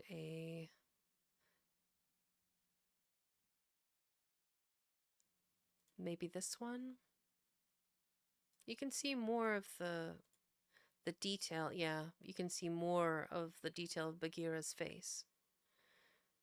I think it's just over time that that original image just faded with time. Like all of the detail around his face and the texture in the grass is all aged because of the acid in the paper.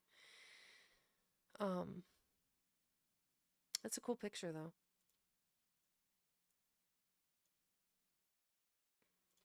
And Mowgli went to the council, still laughing.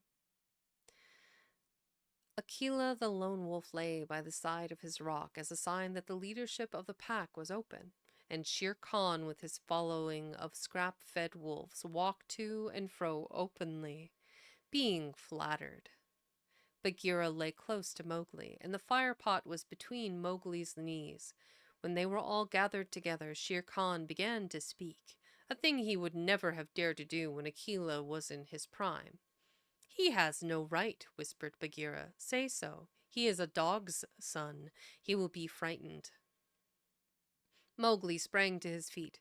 "Free People," he cried. "Does Shere Khan lead the pack? What has a tiger to do with our leadership?" Seeing that the leadership is yet open and being asked to speak, Shere Khan began. "By whom," said Mowgli, "are we all jackals to fawn on this cattle butcher?"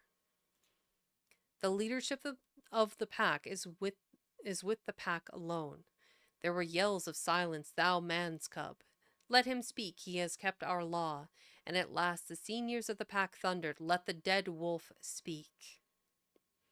When a leader of the pack has missed his kill, he is called the dead wolf as long as he lives, which is not long as a rule.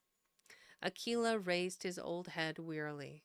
"Free People, and ye too, jackals of Shere Khan, for 12 seasons I have led ye to and from the kill. In all that time not one has been trapped or maimed. Now I have missed my kill. Ye know how that plot was made. Ye know how ye brought me up to an untried buck to make my weakness known. It was cleverly done. Your right is to kill me here on the Council Rock now. Therefore, I ask, who comes to make an end of the lone wolf? For it is my right, by the law of the jungle, that ye come one by one." There was a long hush, for no single wolf cared to fight Akela to the death. Then Shere Khan roared, "Bah! What have we to do with this toothless fool? He is doomed to die. It is the man cub who has lived too long. Free people, he was my meat from the first. Give him to me. I am weary of this man-wolf folly. He has troubled the jungle for 10 seasons. Give me the man-cub, or I will hunt here always, and not give you one bone. He is a man, a man's child, and from the marrow of my bones I hate him. Then more than half the pack yelled, A man! A man! What has a man to do with us? Let him go to his own place. And turn all the people of the villages against us, snarled Shere Khan. No. Give him to me. He is a man, and none of us can look him between the eyes. Akela lifted his head again and said, He has eaten our food. He has slept. Well, that's weird. Huh. It just randomly skipped multiple pages. Doot, doot, doot, doot, doot. Gotta go back to the page. I don't know. I was like 40 something.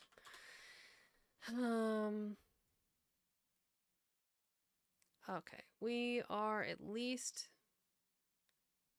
He has eaten our food. He has slept with us. He has driven game for us. He has broken no word of the law of the jungle. Also, I paid for him with a bull when he was accepted. The worth of a bull is little, but Bagheera's honor is something that he will perhaps fight for, said Bagheera in his gentlest voice. A bull paid 10 years ago, the pack snarled. What do we care for bones 10 years old? Or for a pledge, said Bagheera, his white teeth bared under his lip. Well are ye called the free people. No man's cub can run with the people of the jungle, roared Shere Khan. Give him to me. He is our brother in all but blood, Akela went on, and ye would kill him here. In truth, I have lived too long. Some of ye are eaters of cattle, and of others I have heard that, under Shere Khan's teaching, ye go by night and snatch children from the villager's doorstep. Therefore I know ye to be cowards, and it is to cowards I speak. It is certain that I must die, and my life is of no worth, or I would offer that in the man-cub's place. But for the sake of the honor of the pack, a little matter that, by being without a leader, ye have forgotten, I promise that if ye let the man-cub go to his own place, I will not. When my time comes to die, bear one tooth against ye. I will die without fighting. That will at least save the pack 3 lives. More I cannot do, but if ye will, I can save ye the shame that comes of killing a brother against whom there is no fault. A brother spoken for and bought into the pack according to the law of the jungle. He is a man. A man. Huh? A man. Huh? Oh, Lord. We got another follower here. A man. Welcome in, Apache bro.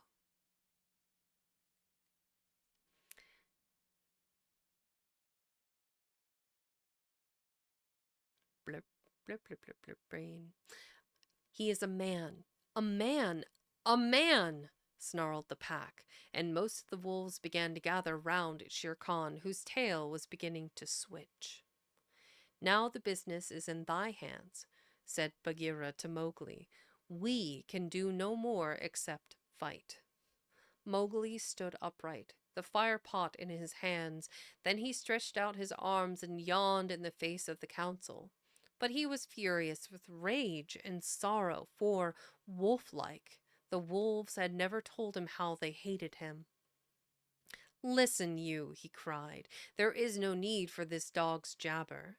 Ye have told me so often tonight that I am a man, though indeed I would have been a wolf with you to my life's end, that I feel your words are true. So I do not call ye my brothers any more, but sag, dogs, as a man should. What ye will do and what ye will not do is not yours to say. What matter is with me. That matter is with me, and that we may see the matter more plainly. I, the man, have brought here a little of the red flower which ye dogs fear. He flung the fire pot on the ground, and some of the red coals lit a tuft of dried moss that flared up as the council drew back in terror before the leaping flames. Mowgli thrust his dead branch into the fire till the twigs lit and crackled, and whirled it above his head among the cowering wolves. "Thou art the master," said Bagheera in an undertone. "Save Akela from the death. He was ever thy friend." Akela, the grim old wolf who had never asked for mercy in his life, gave one piteous look at Mowgli as the boy stood all naked, his long black hair tossing over his shoulders in the light of the blazing branch that made the shadows jump and quiver. "Good, good," said Mowgli, staring around slowly and thrusting out his lower lip. "I see that ye are dogs. I go from you to my own people, if they be my own people. The jungle is shut to me, and I must forget your talk and your companionship, but I will be more merciful than ye are. Because I was all but your brother in blood, I promise that when I am a man among men, I will not betray ye to men as ye have betrayed me." He kicked the fire with his foot, and the sparks flew up. "There shall be no war between any of us and the pack, but here is a debt to pay before I go." He strode forward to where Shere Khan sat blinking stupidly at the flames, and caught him by the tuft on his chin. Bagheera followed close in case of accidents. "Up, dog!" Mowgli cried. "Up, when a man speaks, or I will set that coat ablaze." Shere Khan's ears lay flat back on his head, and he shut his eyes, for the blazing branch was very near. "This cattle killer said he would kill me in the council because he had not killed me when I was a cub. Thus and thus, then do we beat dogs when we are men. Stir a whisker, Lungri, and I ram the red flower down thy gullet." He beat Shere Khan over the head with the branch, and the tiger whimpered and whined in an agony of fear. "Pah! Singed jungle cat, go now. But remember, when next I come to the council rock, as a man should come, it will be with Shere Khan's hide on my head. For the rest, Akela goes free to live as he pleases. Ye will not kill him, because that is not my will. Nor do I think that ye will sit here any longer lolling out your tongues as though ye were somebodies instead of dogs, whom I drive out. Thus, go." The fire was burning furiously at the end of the branch, and Mowgli struck right and left round the circle, and the wolves ran howling with the sparks burning their fur. At last, there were only Akela, Bagheera, and perhaps 10 wolves that had taken Mowgli's part. Then something began to hurt Mowgli inside him, as he had never been hurt in his life before, and he caught his breath and sobbed, and the tears ran down his face. "What is it? What is it?" he said. "I do not wish to leave the jungle, and I do not know what this is. Am I dying, Bagheera?" Big mood. Also, the detail on his booty. On God, this is bizarre. "No, little brother. There are only tears such as men use," said Bagheera. "Now I know thou art a man, and a man's cub no longer. The jungle is shut indeed to thee henceforward. Let them fall, Mowgli. They are only tears." So Mowgli sat and cried as though his heart would break, and he never cried in all his life before. "Now," he said, "I will go to men, but first I must say farewell to my mother." And he went to the cave where she lived with Father Wolf, and he cried on her coat, while the 4 cubs howled miserably. "Ye will not forget me," said Mowgli. "Never while we can follow a trail," said the cubs. "Come to the foot of the hill when thou art a man, and we will talk to thee, and we will come into the croplands to play with thee by night." "Come soon," said Father Wolf. "O wise little frog. Come again soon, for we will be old, thy mother and I. Come soon, said Mother Wolf, little naked son of mine, for listen, child of man, I loved thee more than ever I loved my cubs. No mother should say that, ever. I will surely come, said Mowgli, and when I come it will be to lay out Shere Khan's hide upon the council rock. Do not forget me. Tell them in the jungle never to forget me. The dawn was beginning to break when Mowgli went down the hillside alone to the crops to meet those mysterious things that are called men. Here is a little hunting song.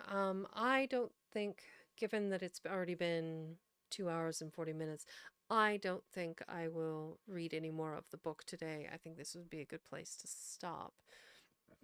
But I shall read the poem. Silverlink Fox, I've been reading for the last couple hours, but the VOD will, of course, be up. I'm going to read this poem and talk a little bit more about Rudyard Kipling, the politics side of it, because he wasn't always well loved. And then we will wrap it up and find somebody to visit. Let's see. My goodness. What do we got here? The Jungle Book, Hunting Song of the Seoni Pack. TIL. Bagheera is Hindi for panther or leopard, although the root Bagh means any form of panthera. Nowadays, it's mostly used to refer to the royal Bengal tiger. The more you know. Bagh. The Bagh means any form of panthera. So the panthera tigris would be tiger, panthera. Okay, that makes a lot of sense. The more you know. And knowing is half the battle. G.I. Joe. Yes. The hunting song of the Seoni pack. As the dawn was breaking, the Sambir belled once, twice, and again. And a doe leaped up from the pond in the wood where the wild deer sup. This I, scouting alone, beheld, once, twice, and again. As the dawn was breaking, the Sambir belled once, twice, and again. And a wolf stole back to carry the word to the waiting pack. And we sought and we found and we bayed on his track, once, twice, and again. As the dawn was breaking, the wolf pack yelled, once, twice, and again. Feet in the jungle that leave no mark, eyes that can see in the dark. The dark. Tongue. Give tongue to it, hark, oh hark, once, twice, and again. Interesting. Very interesting. So the next section, so part 2, so it's kind of interesting to me. I don't know if these are broken into separate chapters, but so we had Mowgli's brothers in the first part, and now we're going into Kaa's hunting. I think this book is probably broken into sections, and we've read the first 60 pages, well, 64 technically, of the book. So 50, almost 50 pages. I think I'll stop. I'm going to save that there. Books, edit. So my starting page is the right one. Save there. Okay, so as a friendly reminder, most of the books I find are from either the Gutenberg Project or the Library of Congress here in the U.S. Books are donated to the Library of Congress from all over the world. In fact, this version of the Jungle Book is from New York, the New York Library, which I find to be quite awesome.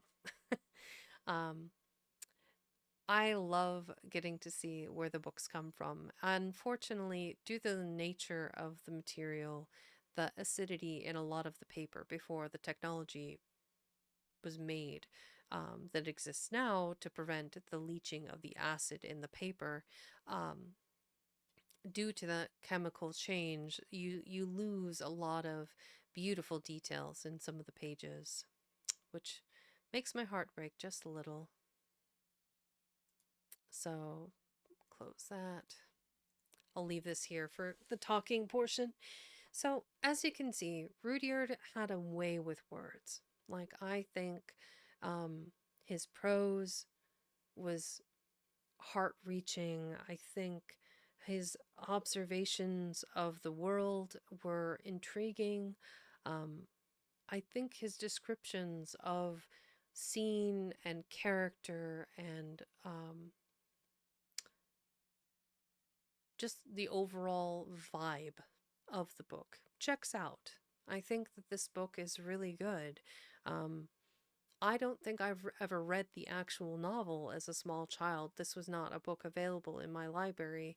I did, however, watch the Disney version of The Jungle Book, which, if you have not watched, has some phenomenal songs in it. If memory serves, they did actually remake the Disney into a live action version, which I have not watched. Um, nor that I'm not sure, nor am I sure that I would want to. Um, I have not really enjoyed the live action versions of the Disney movies. I did like. No, I'm trying to think of any of the ones that I've watched that I've actually enjoyed. I honestly got about 10 minutes into the live action Aladdin, and even though I love the actors and I love the story, I just couldn't. It felt like a betrayal to Robin Williams in my mind and his portrayal of the genie in the animated version. Um, I just, I don't know. I think I am very old and stuck in my ways. Um, yeah, I know. It's a way for them to bring forward those stories to a new generation so that they can further grab new Disney lovers' attention, right? I think it makes sense for them to bring it forward, but I'd rather see them return to cell animation and have a new team of artists create it.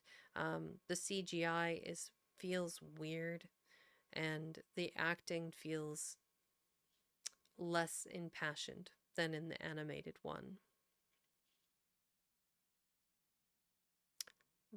Valen, the live action Disney was such a weird choice. Agreed. Valis, the live action versions of those two in particular didn't sit well with me for similar reasons. You and I, there aren't enough people in the world good enough at cell animation anymore, Vex. If I hadn't seen the rapid creation of art and anime and animated films that came out during COVID, I would agree with you.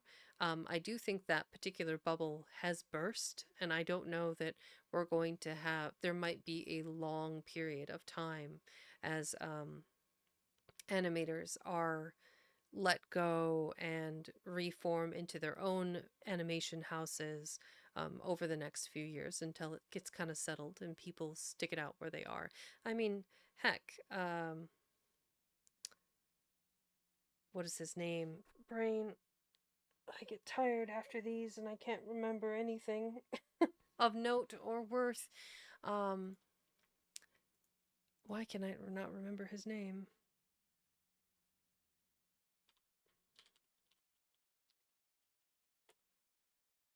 So the director, Hayao Miyazaki. So Hayao Miyazaki has retired and unretired and retired and unretired and retired multiple times. Most recently, he had unretired to do The Boy and the Heron, which, if you have not seen, phenomenal and incredibly creepy animated film. I really liked like the transformation of the heron into like spoilers. His like he's like a wizard or a person that's inside the body of a heron, and when he speaks, his human, very large, bulbous human nose and mouth and teeth stick out of the mouth of the heron. It's horrifying. It's beautiful, but it's also horrifying. But he's making another one. He's continuing, like, he says that like making these films is pain, but he keeps making them because I think he knows how important his storytelling is to society and to the greater part of humanity that get to enjoy his films. And I I feel so bad for his relationship with his own son is very, very complicated. And it's not me to judge one way or the other. But I do think his son is also equally talented as a director and producer of content. There's so much talent in the world, and it's so hard to be able to consume it all. We would never be able to sleep if we were able to consume all of the content that is made that should be beautiful and appreciated. Um, I am rambling, and I am tired, and I am hungry, and all of the things that one should be. I did.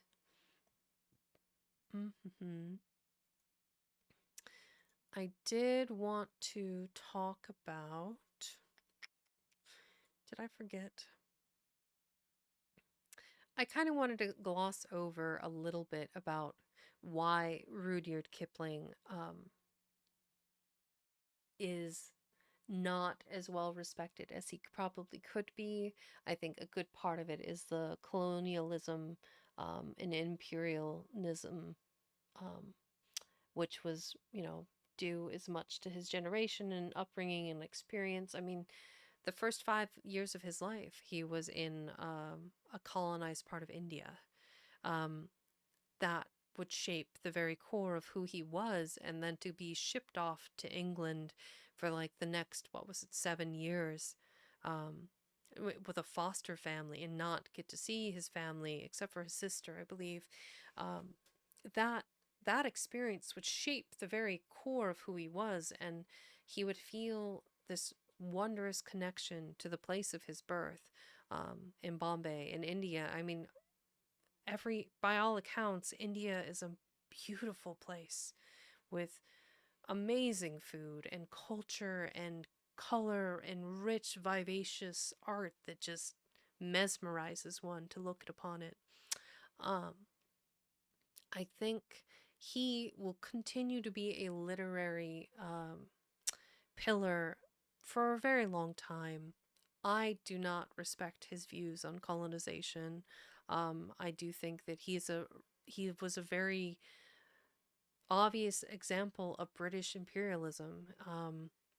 Old-fashioned, unthinking, sort of a moralistic high ground that he believed that this is what they deserve and that what they are supposed to have. I think there has been backlash because, I mean, during multiple generations of enlightened individuals, including noteworthy, there's a quote by George Orwell that says, during 5 literary generations, every enlightened person has despised him. A jingo imperialist who was immorally insensitive and aesthetically disgusting.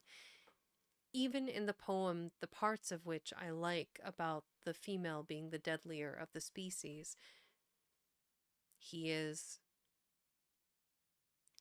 racist, he is misogynistic, he is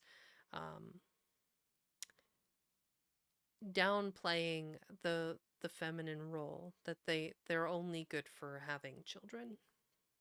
Right, and that doesn't sit very well with me, but perhaps it is because I am well read. Perhaps it is that I explore the world and interact with others and continue to move forward and grow and experience, and I do not become stagnant and staid and happy with my lot in life.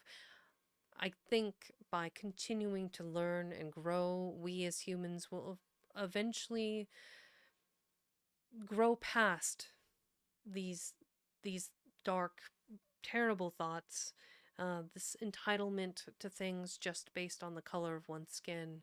Um, I I would like to see a world where we all can get along. But, as I've said before, I am a romantic optimist. But I am a pragmatist. I understand that there are things outside of my control that I can never do. But I can just be helpful and kind and be generous. And perhaps I can ease a little hurt and give a little knowledge and make the world just a little bit better of a place. So, I think Kipling had his place in history. I think what he wrote, the sheer verbose body of his work, I think his poems were lyrical and meant to be sung.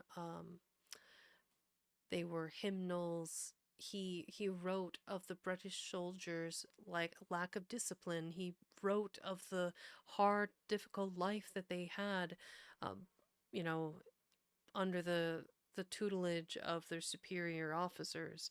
I I think he did, speak well and was palatable to a number of people. So man just loves a good flag painted on a map, planted on a map. Yeah, you're not wrong, you and I. Um, okay. Let's find a lovely individual to go visit. Maybe we could be so lucky as to find another reader. If not, it does happen. Let's see. What do we have? To Twitch, I say. Who shall we visit now? Um, Art, Elden Ring, Silent Hill, Warhammer, Just Chatting, Placid, Plastic Duck, that might be fun. Heroic is a candle VTuber who's doing some art. Ooh, Orc Florist is doing some Just Chatting. It would be nice to go visit them. I don't think I have hopped in there before. Neff is reading. What is Neff reading? We'll take a look at that. I'd like to continue to always spread the love where I can. And Neff is currently reading Part 2, The Crooked Kingdom by Leigh Bardugo. Ooh, that might be good. And what is... Oh, Orc Florist is celebrating Juneteenth. And, honestly, their politics very much align with my own. I would love to go visit Orc Florist. I think that would be a nice bit of variety since I don't think we've rated them before. And it would be nice because they're lovely. And honestly, their model is impeccable. Let's see here. Let's go visit Orc Florist, who is arguably probably the most calm and relaxing of all of the people that were part of Manny's community. Let's see. Orc Florist. We love variety. Let's go visit. Say hi. Yeah, look at him talking about his Machiavellianism. All right, let's go ahead and start the raid.